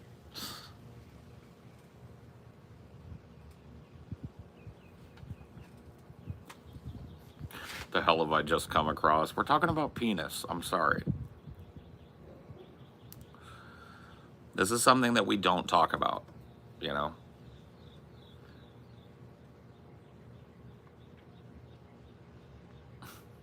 What's average? I don't know, chat. What is average? Isn't it like 5 1/4 or something? Or 5 inches or some shit? Like 5 flat?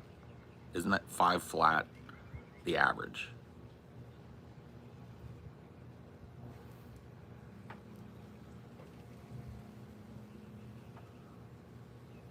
Cope harder? I'm not coping. I'm just saying. You know what I mean?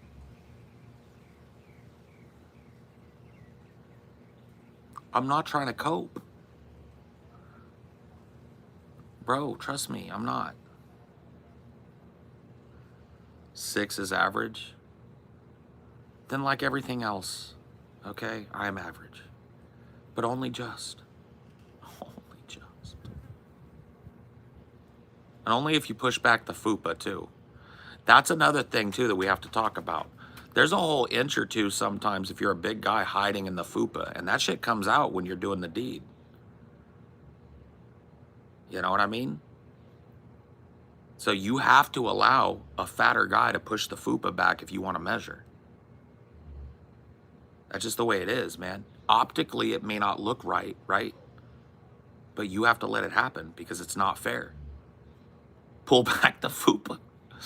Pull back the fupa and reveal your length. Okay? You have to allow it.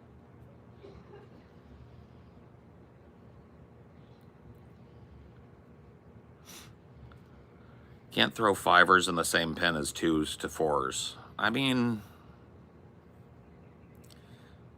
I don't know, man. Human body is gross, really. I mean, yeah, it is kind of gross. Pay no attention to the man behind the fupa. I'm a lucky 8er. Dude, oh my God, bro. The world is cruel. The world is such a cruel and unusual place, man.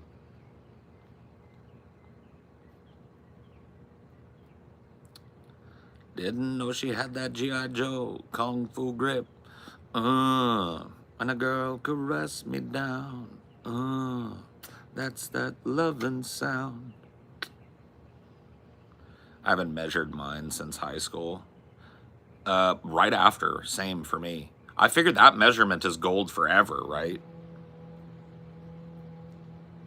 I told my first ever girlfriend after we had boned a bunch of times that I was like, dude, I feel like I've got a small dick. I feel, you know, I just like, I look up, but she was like, what?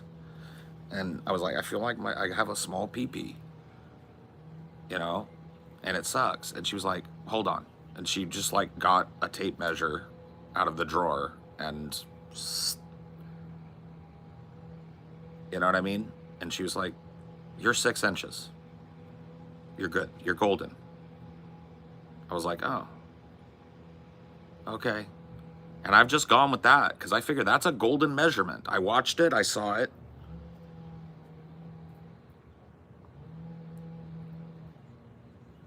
Saying that to your girl, I know, but I was 18, bro. That was small PP energy. You're right.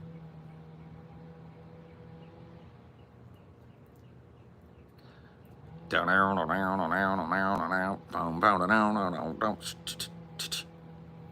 long as you're bigger than their ex, you're good. I don't even think that matters. As long as you're better than their ex, you're good. Right? Bigger is not always better. Sometimes it is. Not gonna lie.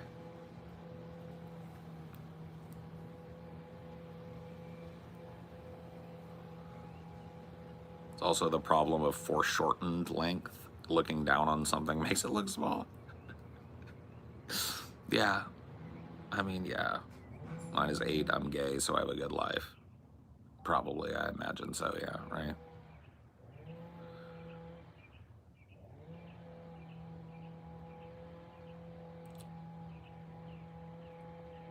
That kid Sean from your old stories had small PP energy to the max, yeah. Yeah, they everything proof kid, yeah. Very small PP energy. That's why I said that, like, that energy is not always tied to the PP. Hey, Paul, longtime fan, day 0 Patreon supporter. Do not chat much, but love your words of wisdom. Awesome. Well, enjoy digging through the Patreon. There is like a monthly recap that'll give you everything we did for the month, but you will learn as you scroll down just about how much content you've unlocked. There is like 700 or 800 exclusives there, and a lot of them are like classic shit, bro. So awesome. Enjoy. I've chased some of the normies out of here. Been steady falling since the PP talk. They're just people that don't want to hear about PP. I don't blame them. They probably realize that I'm right, that everything in the world is PP.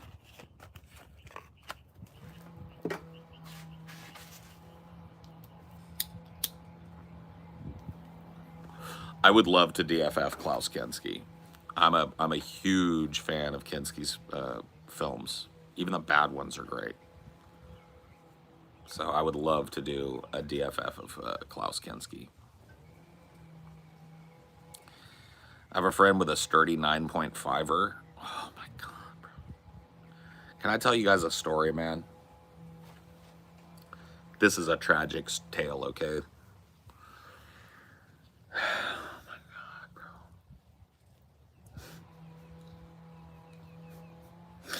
This still haunts me, man. So I was in a freshman year, right? I had that type of PE that you had to dress out for. Do you guys know what that means? Where you go into the locker room, you got to change into like gym clothes so you don't get all sweaty and shit. You take a shower afterwards and then get dressed in your school clothes again, right?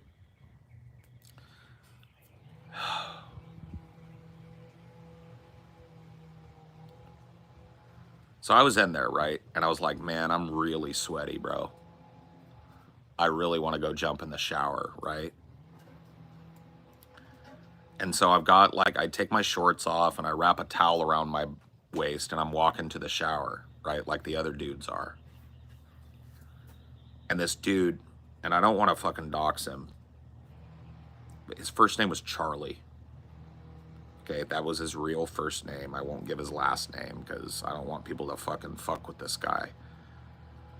But he was not a bad guy, but he was like a big corn-fed white boy, right? Like probably like maybe not TJ's height, but he definitely was like probably pushing 6 feet, right? Freshman year.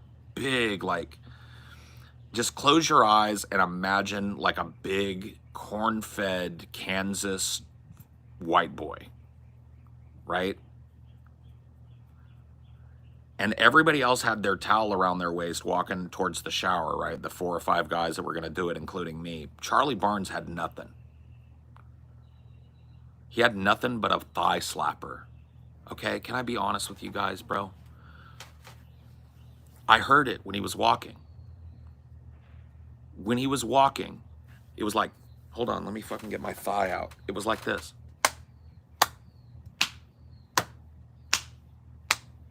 And I was like, what is that?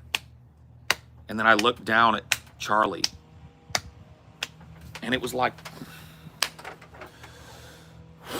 a rhinoceros cock or something. It didn't even look like it belonged on his body. And I stopped in my tracks and I looked down at my towel and I turned around and I went to class stinky, dude. The next day I just brought deodorant, fucking cologne and shit, and I was like, well, we're gonna stink because there's no way I can't reveal this with that going on. I can't reveal what I was gifted with that going on in the room. You know what I mean?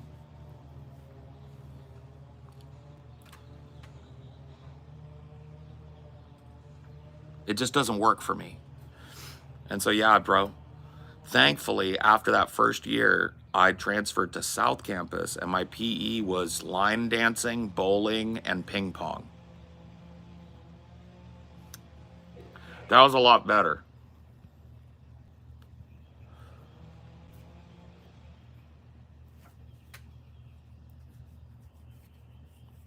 Charlie Horscog, yeah. Charlie Draco.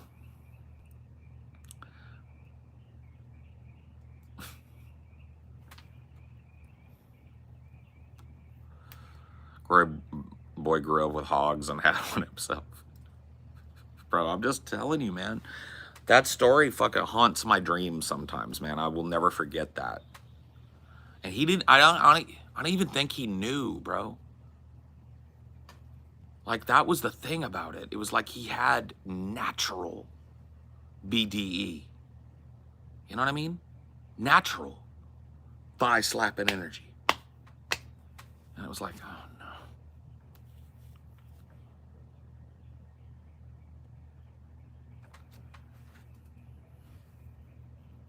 no. Had a few girls where we can't do anything for a while because they can't fit it.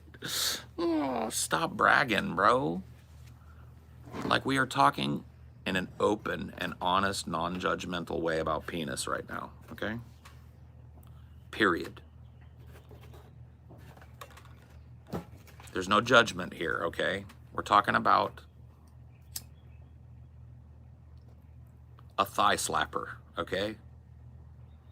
We're talking about an epic moment in my past that changed forever. It was the first time I knew that I was genuinely small. Not small, but like Not big. Not like the porn stars. Like, I wasn't gonna be that, right? Because at like that age, my freshman year, I thought still in my mind, like, maybe I'm still growing into my cock. No, it was all there already. And Charlie taught me that without a word. With just one trip to the showers and multiple trips over that year or two.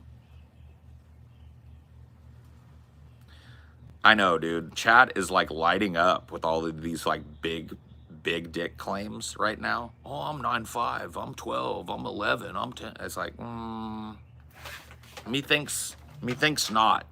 I feel like there's some guys that like measure from like their fat pad out or something. Yeah, you know who I believe? Vuren. Yeah. No, you don't gotta take a pic. You're the only one I've believed so far. Because I've talked to you and it tracks. Okay? I don't need pictures. It's cool. I'm 1 meter. But yeah, I guarantee some guys, they measure from like their fat pad out. Well, that's the thing, is I was making that argument. You have to pull back the fupa to get the full length. But I mean, like, the top of the fupa is what I'm saying. I think some people measure from all the way up there out. Oh. They add a couple extra inches doing that. Yeah, it ain't that far in there.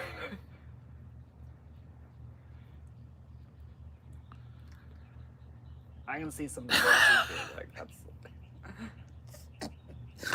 Mine may not be 12 inches, but it smells like a foot. It's fucking gross, bro.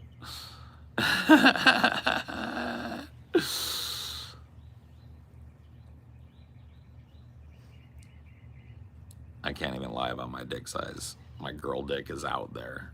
See? That's what I'm saying, though. It's like, do you have to fucking brag?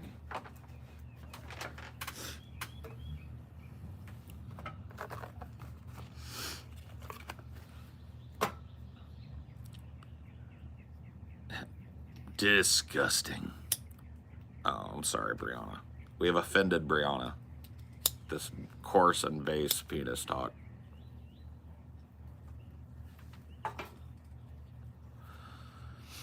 How can you not brag? Just fucking keep it tucked, okay? That's all. You don't gotta thunder it out like fucking Mjolnir out of your pants every chance you get, okay? Be humble.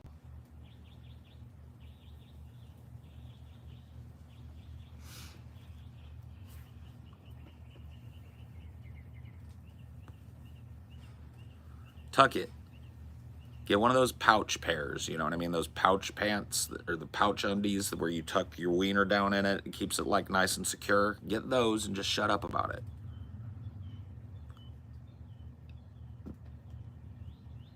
You may have a huge dick, but it doesn't mean shit if you suffer from premature ejaculation. Ha ha. Bro, people have such a narrow porn-based idea of sex. Yeah, most people aren't going like 30 minutes straight. No. And if you come first, it's not the end of the world as long as you don't just give up the second you do. Right. Oh, I'm gonna do my stretches. I'm sitting in this fucking chair too long. My legs hurt. I think that fucking chair, like, I don't know, it's comfortable for me to sit in, but I don't think it's the best for my legs. Yeah. Maybe try to get a pad for it or something. Yeah, it leaves like marks on your calves. Yeah, and the backs of my thighs too. Yeah.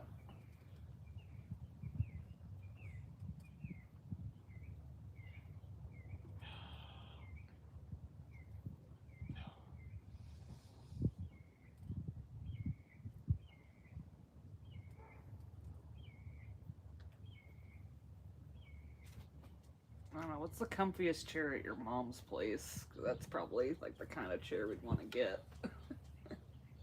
I mean, I don't know.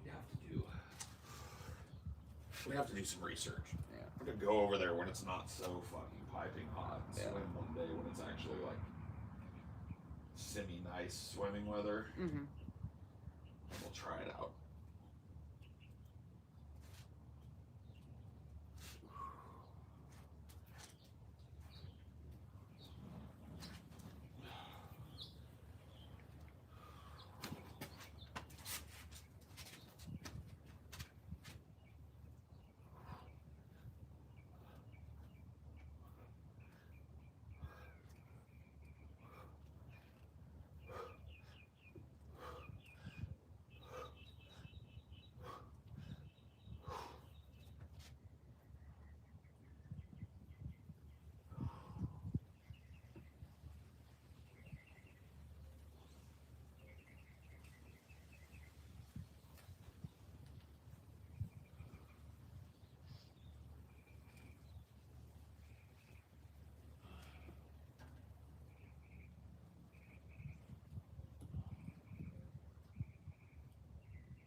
Feels much better.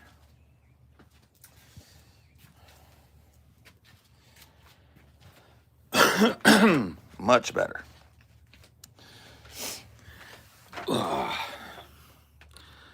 Do your yoga.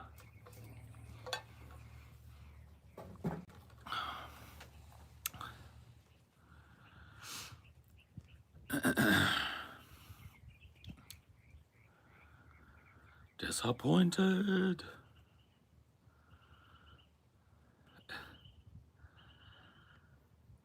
Most guys don't moan, but I'm trying, huh? It's a journey, brother.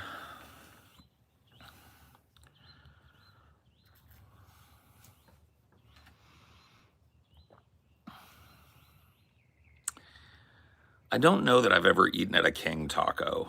I feel like I have, but I can't tie that to a memory, so I'm gonna go with probably not.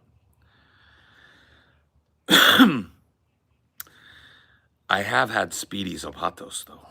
Speedy Zapatos is a Fresno institution. Shitty Mexican food done the Fresno way.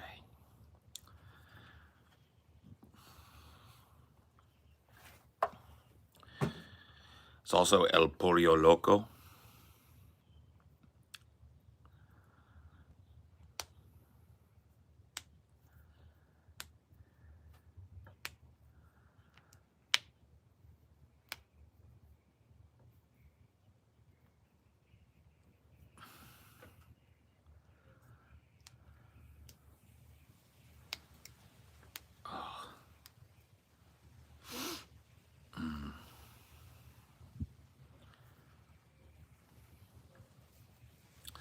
Los Pollos Hermanos,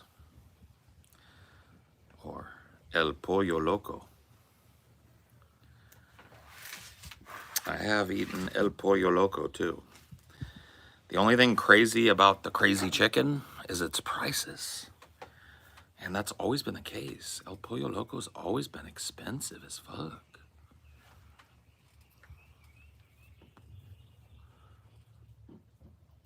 Mexican food here is kind of bad. That's true of a lot of places. I don't know where you're at, but like the Midwest is like a Mexican food desert for the most part. Like New England, I've heard can be tough. Obviously, I mean geographic distance wise, Canada, all of Canada, I've heard it's pretty rough to try and find. Not impossible, but rough. What about the South? South has got good Mexican all over it. Yeah, even the deep. Yeah, I mean, like, it's different. Like, it's very regional, right? It's because, like, a lot of what happened in the South was they took Mexican traditions, like chili beans, and then made them into, like, a centerpiece of their Mexican take. It's like Tex-Mex, right? Or New Mexico Mexican, which is, like, the green chili burritos and wet burritos and stuff like that, which are not usually found in other places. Yeah, I mean, like, Louisiana's got fucking amazing Mexican food. You just have to go over the bridge to get it. For us, you know, on the North Shore.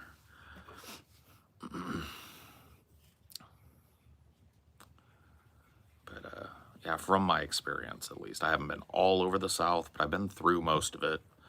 And finding good Mexican food was never a problem down south. It was just like subverting my expectations, right? This is not going to be West Coast Mexican. This is not going to be like Northern Mexican food. This is going to be more traditional, like in terms of Tex-Mex loves. Have you ever heard of mole? Mm-hmm. They love a mole sauce there. Like that's one of the hallmarks of Texas Mexican food is like mole salsa. That smoky, deep, kind of like moclajete, kind of ground up poblano, dried chilies, dried Fresnos. They love that shit. You don't really get a whole lot of mole in most of the West Coast, kind of like Jalisco tradition. South Texas does have some good points. Tacos, chalupas, burritos, everything Mexican just tastes better when Hispanics make it.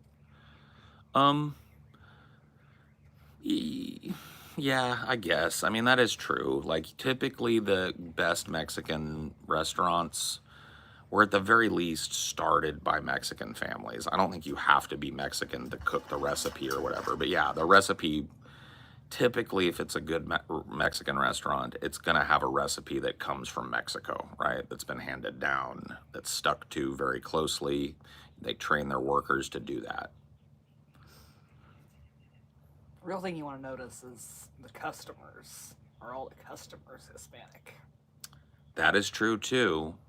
Although not always a good barometer, but yes, can be a barometer. It's kind of like soul food. Yeah. You know what I mean? If black people are going there, it's probably good. I ever tell you about that soul food place that was across from my Starbucks? Yeah. Yeah. I love that story. That's such a wholesome fucking story, bro. It's like one of those things, man.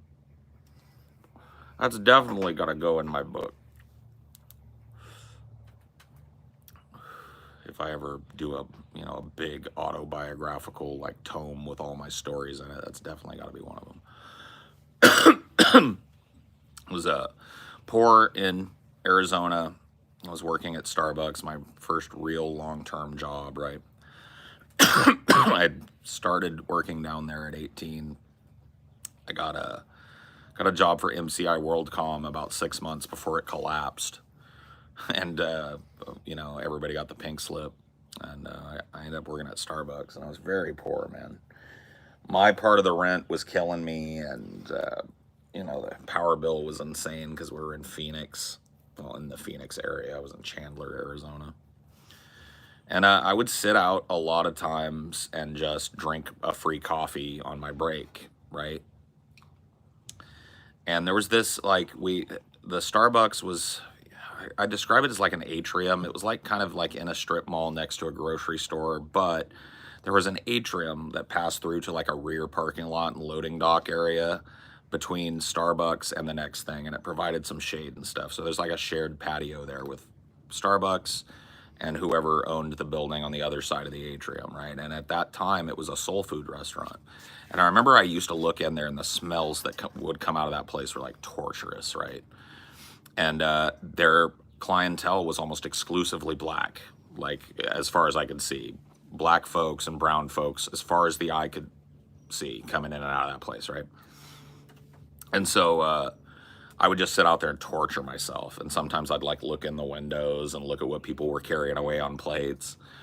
And she was like a character out of a book, dude. This black lady approached me one day while I was sitting out there reading my paper, and she goes, "Hey," she goes, "I see you out here all the time on your break, but you're never eating nothing." And I was like, well, I was like, you know, I don't really got a lot of money. It's tough to eat when you know, I eat at home, but yeah, I can't really afford to have a lunch or anything. And she goes like, "Well, come on over here. We'll get you fed up," you know, something like that. And I was like, "Ma'am, I can't afford that. It smells great coming out of there, but that's about all I can afford, you know, to pay for is the sniff." And she goes, "I didn't say you were paying." She said, "Get your butt in here." So I went in there, and she put a big plate of like fried chicken, grits, mac and cheese, just like corned beef hash in front of me. It was just a big heaped plate, and let me eat it. I ate every fucking drop. It was the first home cooked meal I'd had in a year. You know what I mean? Like in terms of like somebody actually making a big meal. And it meant so much to me. It was so cool that she did that for me.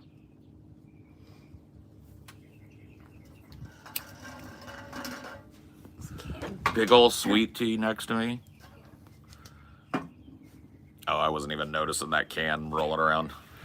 Yeah, she gave me a big old icy sweet tea. I took a little bit long on my lunch because I had a heaping plate. Whatever. It was very nice of her. You know, I could tell she probably fucking owned the place, and she was looking at me out over there. Probably saw me looking in the window like fucking Oliver the orphan, you know, wasted away. But it was great, you know, and that place was fucking dank.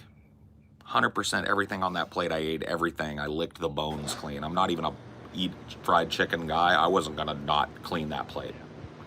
The first home cooked thing I'd had.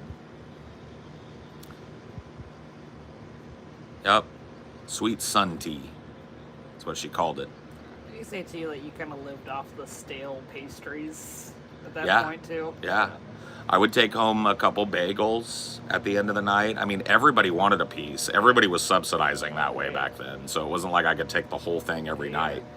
But I'd pick out a bagel or I'd grab a couple butter croissants, stale as they were. That was something to eat with my ramen at home, you know. Everyday drink. At that point in my life, yes. Now I drink once in a fucking month, maybe.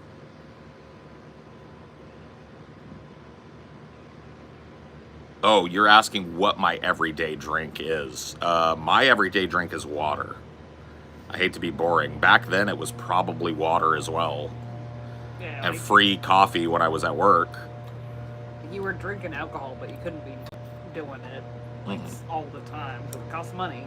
Well, there was always enough pocket change to go get a cheap bottle of gin. Yeah. A plastic handle was like $10. I got tipped out like... That was one of the things that saved my ass at Starbucks was tips were evenly divided based on hours worked, not shift. So at the end of the week, all the tips were thrown in, and you were tipped out for the week based on how many hours you worked that week. So fair, right? And I used to work every shift I could pull. So I'd get a fat stack of... I'd get like $100 in ones sometimes, you know, or, you know, a couple fives mixed in there. Sometimes it was like $150, which back in the early 2000s, that was like $500 or $600 today, just landed in your lap. So that kept me afloat, and that money, you know, was like, because it was off the books, basically. Like, I guess, no, it was tracked, but it was like for me. Yeah. Because I'm not going to go into the bank every day and hand them a fat stack, or every week. So that was just spending money, right? I tried to the best of my ability to spend that on my food when I went to shop, booze, and any fun stuff that I wanted to do. Whatever few things I could afford. And it was not what I should have been doing with that money. That money should have been like saved immediately, but you know, I was 20. I didn't know any fucking better. I think the way with how that works is like they probably were taking the taxes out for you for those tips. Yes, they tracked them Yeah. and then took the taxes out. Yes. So it wasn't like under the table money, but as far as being a 20-year-old getting handed a fucking envelope that's got $150 in it at the end of the week, that was pretty fresh. And that floated me for a long time. Arizona is a right-to-work state, too, so tips are very important there. Although Starbucks had a very competitive starting wage at the time, I think of $7 or something was my starting wage. Yeah, you weren't making no $2 waiter tip wage or whatever.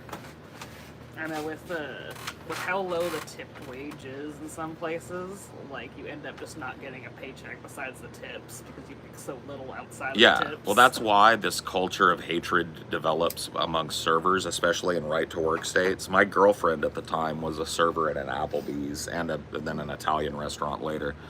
And through her, I was exposed to that culture because her friend group was that. And these people hated certain groups of people. Like they were like vehemently racist. Even the black people among the group, it was like black people don't tip. If you sit me with a black family, that's like telling me the next hour of your life is worth $1. And they all fucking believed it. I don't know how. Like I assume there must be some kind of truth. There's some kind of cultural difference in tipping with black people. There was something like that where I worked too. Like certain races were looked down upon because they're like, oh, these people make a mess in the dressing room or whatever. Yeah, they also hated Indian people. Like, well, what they called Indian people, oftentimes they were Sikh or whatever.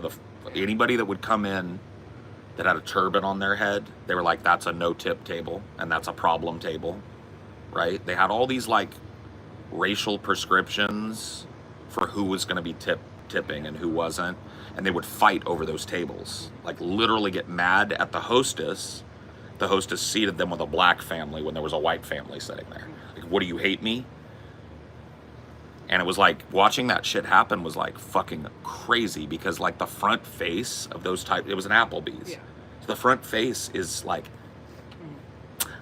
would you like some popcorn chicken with that?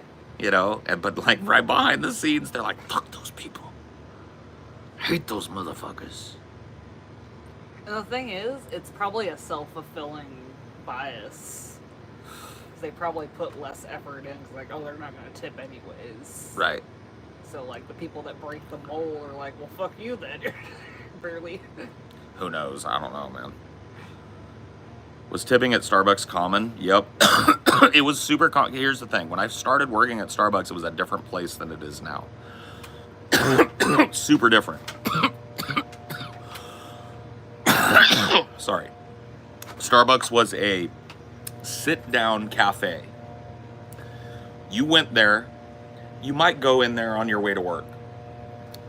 But a lot of times people would come in there to sit down for 5-10 minutes and get a breather, have a nice cup of coffee. We used to serve coffee all the time in actual ceramic cups. And so when it was like that, you could rizz, because the people that came in there, it was like a pretty kind of like upscale idea. It wasn't like super duper overpriced, but it was pricier than going to the gas station and getting a cup of coffee. Because that was basically the default Right. before Starbucks, was you get your gas station coffee. Right, or Dunkin' Donuts. Yeah. Or your McDonald's coffee or whatever the fuck, right? And so, but yeah, if you had good charisma as a barista, which was my title when I was hired, if you knew how to be like appropriately pleasant, funny, witty, get their thing done really well and hand them it. Start recognizing Right, them. and start recognizing them. Dude, you could milk tips out of people every day. All day. And everybody worked towards that, because at the end of the week, if you busted your ass and you worked tips and everybody did the same, everybody got $150. Right in their hand.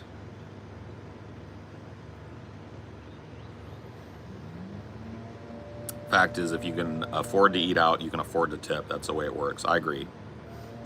I don't necessarily, I'm kind of a Mr. Pink guy. I don't necessarily believe in the concept of tipping.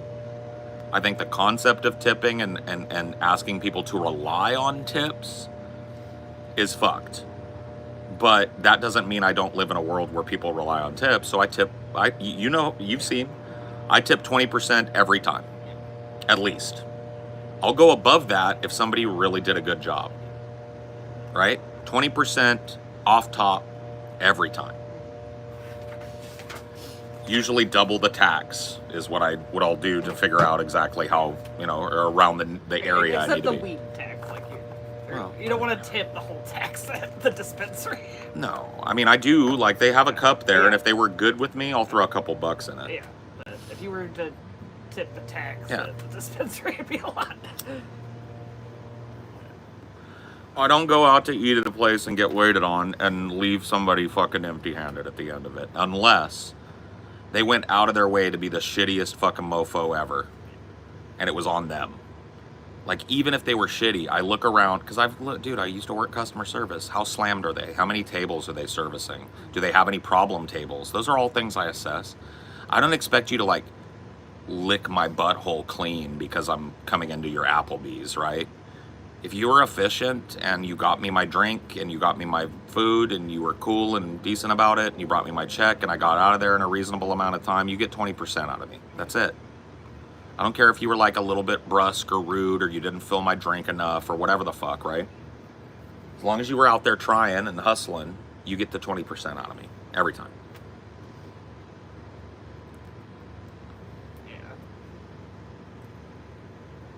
The people that like... I always tip a hairstylist, yes.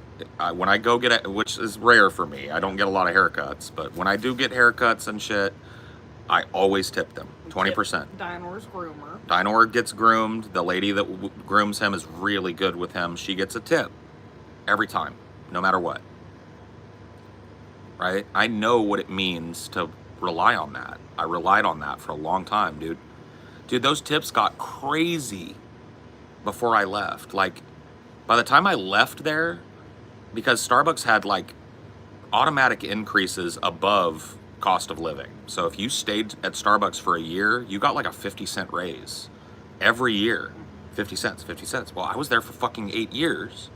So by the time at the end, There was an argument when I transferred from Arizona to California because they were paying me like close to like an assistant manager salary, but I was transferring to them as a shift supervisor, like the lowest tier of management.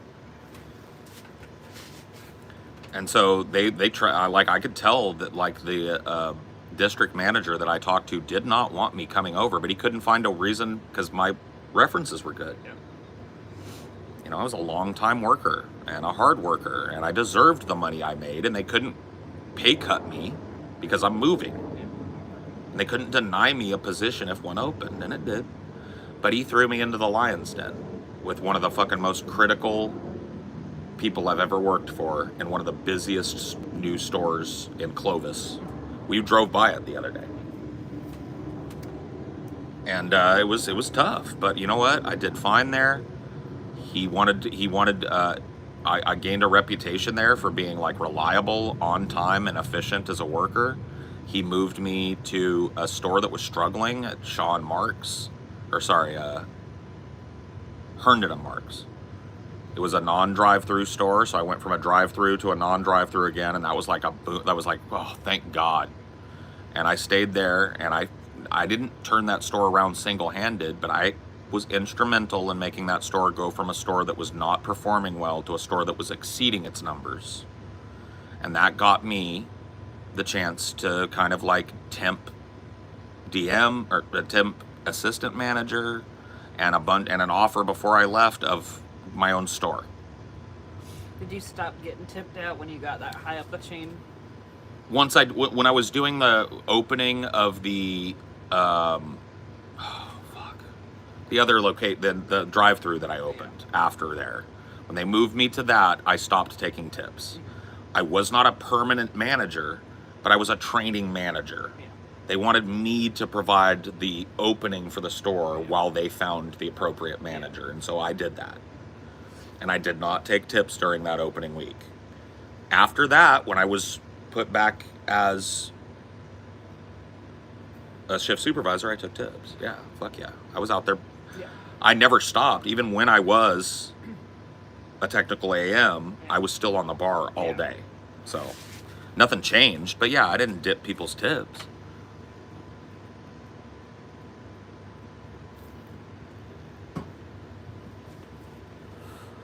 Non-drive-through is so much better stress-wise, yeah, but that doesn't exist anymore with Starbucks. Starbucks had a policy, I think 10 or 15 years ago. They're not opening any Starbucks that aren't drive-through unless they're one of the very few licensed Starbucks, like within airports or Walmarts, shit like that, Targets.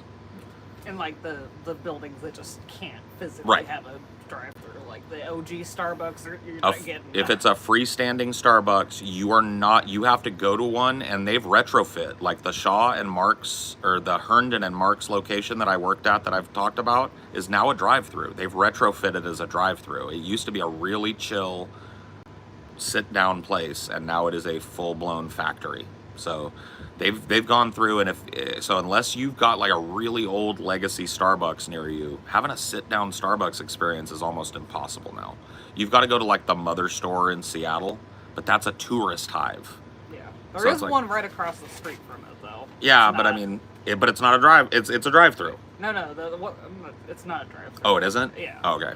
Like it's just in this big. Oh, you're right. Building, and you're right. There's no drive-through that could be built there. I got to do like a whirlwind tour of that when I did coffee master training, and I remembered remarking on that how funny it was that there's a Starbucks across the street from the Starbucks. Yeah. So yeah, the OG Starbucks is really hard to get into, but there's another one right across the street, but that's also more sit down because it's an older building. Yeah. I don't know, man. I hung out there for a long time before Pride because we got there early. That was the only place. It used to be a really chill place, and people were welcome as long as they were sipping a drink or if there was Pride coming through, we made shit like that available, right? It was the biggest line for the bathroom ever. Of course. And poor bastards working there had to slop that fucking shit up afterwards too. That was part of my rotation, man. And my big thing was, if I'm going to be effective at the job that they want me to do, which I'm supposed to be the manager when the manager's at home asleep or on vacation. I'm a shift supervisor. I'm taking responsibility for marshaling the force. If I ask them to do some shit that they'd see me not willing to do, they're going to hate my guts. So everybody was on rotation with me. And when my time was up, I took the slop bucket into the fucking dirty ass restrooms and cleaned the toilet. That's just part of it. Like that's good management, right? My father taught me that. My dad would come home after he was management, blood, scratched up and shit, because his hands were off in the machines. He was a mechanic. So if something went wrong and it was all hands on deck, he was hands, right? He told me how, and he showed me how important that was. Sorry, I'm sounding boarding you. Okay. If I get rich enough, I'm gonna get a second voice. I'm gonna hire somebody to be my sounding board, because it really does help me. I know it's like tough to be on the end of it sometimes when you don't really feel like I think you're overreacting today. Like, you're not being super intense or nothing today. Yeah. I always say, if I won't do it, neither should the employees. I mean, at a certain level, yeah, right? You gotta show employees, like, if you're gonna be in a quote unquote management position and you're gonna dip tips too, you better be doing everything they're doing. It'd be one thing, like, if I wanted to be a Mr. High and Mighty, go clean the bathroom guy, why am I dipping tips then? Mr. High and Mighty, I'm gonna go in the back and sit there for 6 hours, you run the bar, then why am I dipping tips? Fuck that, bro. I wanted that 150 every week. Sometimes it was higher. Like holiday season and shit. I used to walk with $300 a week sometimes. Tips. What was the perception in the Starbucks about the sudden increase in hot chocolate around holiday season? Oh, we hated it. Yeah. Here's the thing, because Starbucks was the king of this, right? They were one of the first companies to start rolling out Christmas way early. Yeah. Like, I remember right after Thanksgiving in 2000, I want to say it was 2006? We got notice, right? It was before Thanksgiving, that there was a rollout day right after Thanksgiving, December 1st, or whatever, November 29th, or whatever it is, right? That Friday, Black Friday. Yeah. And they were like, there's an early 3 a.m. rollout. And I was like, rollout of what? Christmas. The weather outside that day for Black Friday, it was, I'm dreaming of a white, and everything's fake snow and all the red mugs are out. Yeah. We hated it. It literally, like, was, I've was only... the hot chocolate a pain in the ass because it was such No. a usual... No. Hot chocolate's super easy. Yeah.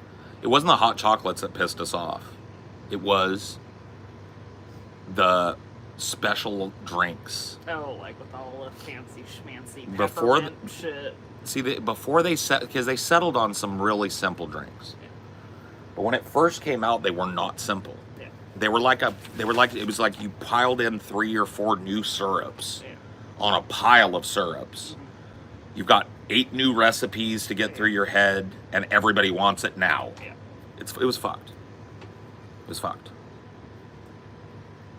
But they've stabilized a lot. Every year it's the same shit. It's the peppermint mocha. It's the pumpkin spice latte in November. It's or October.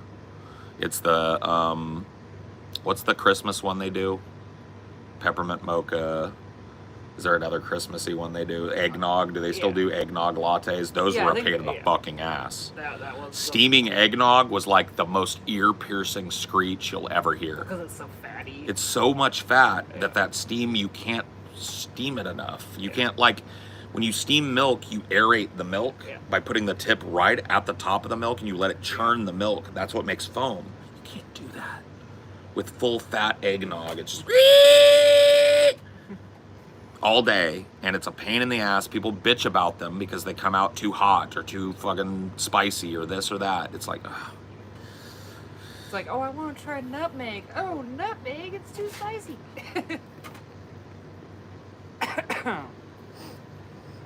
We should try making homemade eggnog this year.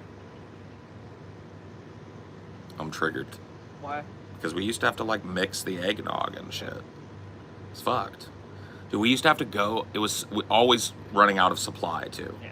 So we would call the DM, he would approve me to take money out of the safe to go to the store and buy like 20 things of eggnog if I could find it, whatever brand, so that we could keep selling eggnog. Yeah. It was a fucking nightmare. And every time I called him, I said, is there a reason why they can't get us more eggnog? They've gone eggnog crazy. Everybody's got too much eggnog. That's it. I was like, okay. I thought you meant like, I'm talking about like getting the actual eggs and making them. Oh no, we didn't make it. Yeah. We had to mix it with milk. Yeah. And even then, it was too fatty and screamed. We would dilute it, but then people figured out we diluted it because they saw us pouring the eggnog into a pitcher and then pouring milk in and mixing. And they were like, I want full eggnog. Full eggnog latte. And we were told, like, customer's always right. Yeah. And I was like, it's going to be weird, but I'll do it. Okay. Sitting there, like, rolling my fucking eyes.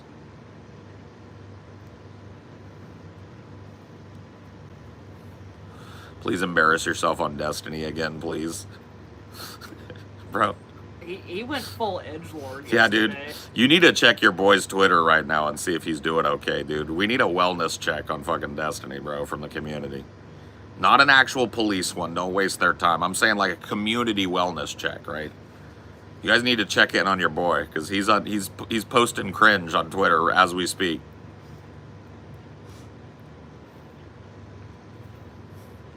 You know what I think made him edgy? What? Someone vandalized the Wikipedia and said that he was the shooter briefly. That is dirty, though. That is a shitty thing to do. Alright, obviously Wikipedia's on that shit like that. Of course. It was there briefly. But still, that is a shitty thing and probably speaks to his mental state posting all that cringe. Yeah, I think that's what triggered the cringe. I think someone sent him the screenshot of someone doing the Wikipedia vandalism. It's pretty rough, man. Pretty rough. Here, I'm going to pick this up for a minute. I don't think it's overheating. It doesn't feel as hot as it did yesterday, but I'm going to let it get some cool air on it. But yeah, I don't know, man. Did you see the Wikipedia vandalism? No. I'll show you. No, it's cool. I probably just said the shooter was Stephen Bonnell too. No, it just said Destiny. Oh, okay. It didn't actually name him. No. Want some beard tips, bruh? Okay. What tips? What's your beard problem? Because ultimately a beard is stop shaving, question mark, profit. So I don't know how much, like, you want to know what, like, okay, so do I use product in my beard? Yes. Not all the time, though. My beard is usually pretty fucking oily. But if it gets dry feeling, I have an Honest Amish beard balm that I use. It's all natural beeswax stuff. And I rub that into my beard. I also wash my beard every time I shower. Not with soap, just physically cleaning out the beard, right? If you wash your beard with soap, it strips its natural oils and you're going to get beard drift. You know what I'm talking about? Beard drift? Where you itch the beard and a bunch of flakes go teedly teedly tee. And all of a sudden you have a bib of flake. Don't let that happen. Don't wash your beard with shampoo. Just rinse it really good with that water. Keep it clean. Keep it brushed. If it feels itchy and dry, put some Honest Amish on it. Call it a fucking day. Okay, that's it. That's all I've got. That's all I do.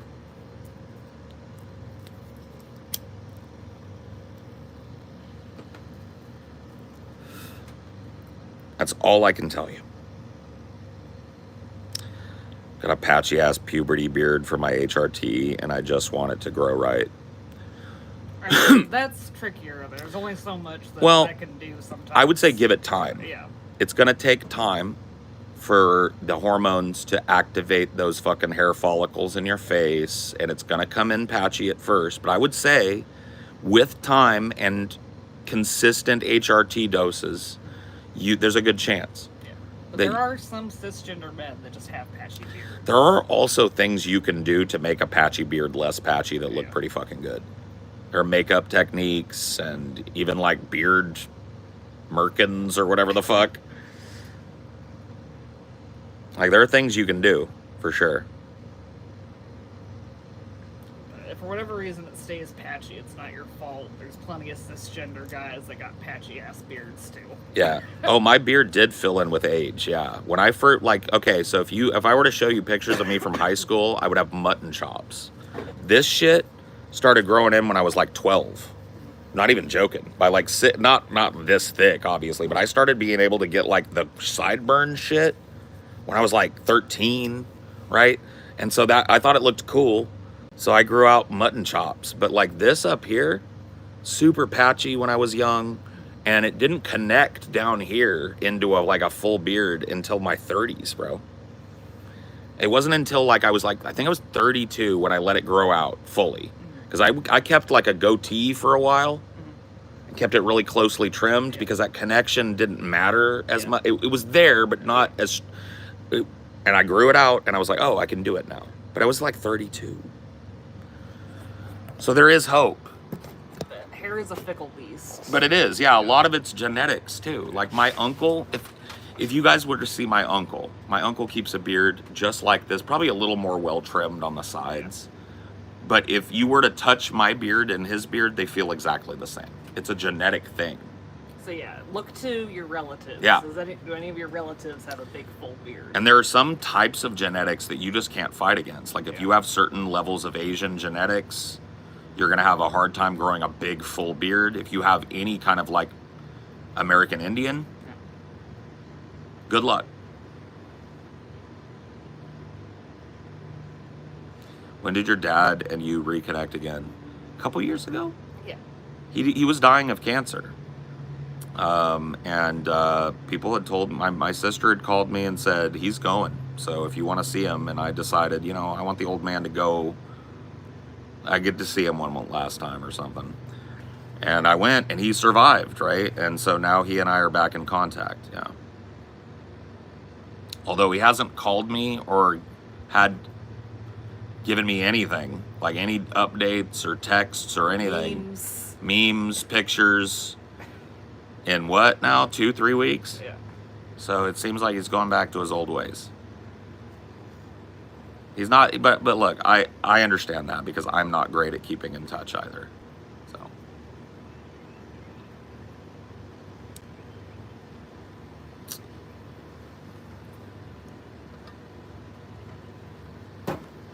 I am a little surprised he didn't hit you up with anything yesterday with how big the news was.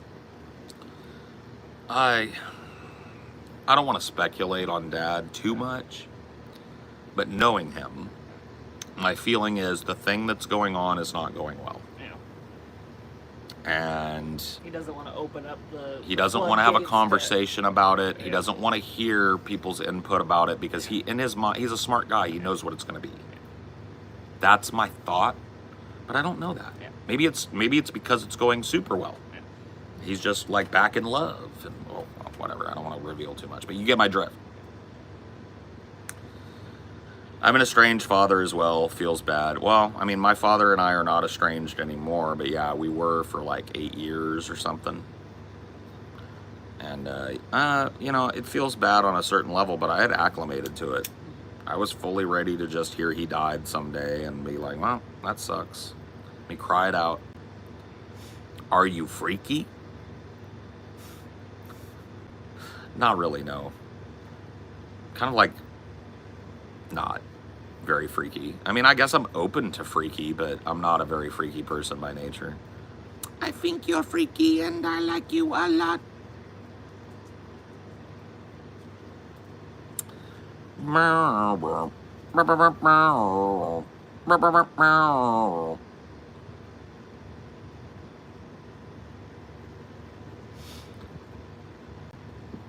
Can I tell you something about DeAntford?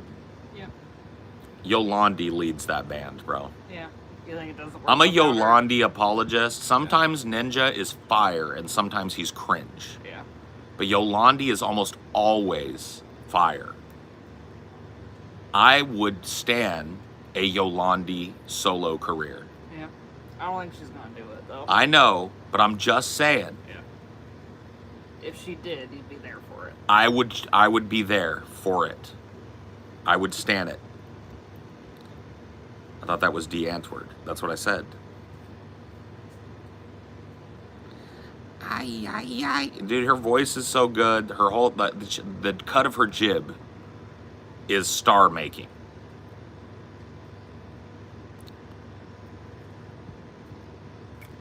You know what I think it is? I don't think she's got the beat making that Ninja has. Right, but like, so get a producer or have Ninja help her produce. Yeah.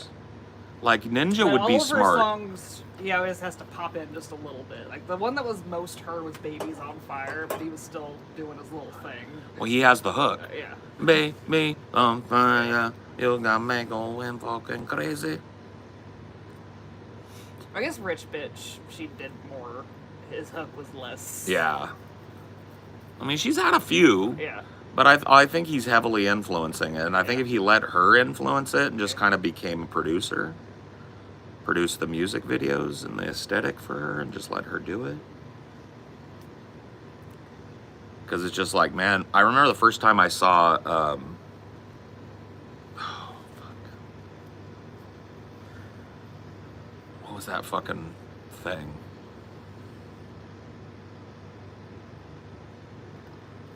The first one, something about Rude Boy or Sus Boy or what was it called? Ugly Boy? No. The one about dicks. Oh. That had yeah. Wonga in it. Yeah, that was, What's the name of it? I'm brain farting. I'm brain farting too. Oh, shit. That's way worse of a brain fart for you. Yeah. You're the local D Antwoord expert. Yeah. You know what I'm talking about, though? Yes. One where she's in the rats. She's Yeah. got, like, the coat made of white rats. What was that fucking song called? Evil Boy. Evil Boy. Yeah. Right. They got Ugly Boy and they got Evil Boy. Evil Boy, when I saw that for the first time, I thought she's about to be a meteoric star.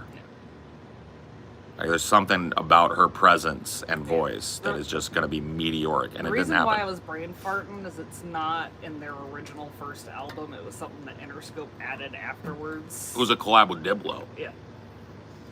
So it was done like as a standalone collab Yeah. with Diplo. Yeah. That's because it's But not that norm- was yeah. my introduction to them, Yeah. though. But I it's didn't. not in my normal playlist because it's not part of the original album. Right. Yeah. But yeah, I like that song. I like Yolandi's, Yolandi, this is so fancy. That whole Yeah. run is great, and the video of that is just like so magnetic for her. I wasted 40 minutes for Joe Biden to say, "We must stand united as a nation." Don't know what I expected. Oh yeah, he had a little press conference. Yeah, today. we gotta stand united, Jack. Did they get him off stage before he fumbled somebody's name? I imagine that one was very like no Quick. questions, just like this is. It's bad that this happened, Jack. Yeah. Bye. We don't like it when stuff like this happens. Bye. They probably stopped putting like directions on his teleprompter so he didn't say repeat the line again. Repeat the line. No violence. Repeat the line again. No They probably violence. just stopped doing that. Yeah. Violence bad. Shooting bad. Bye. Mr. President. No. No.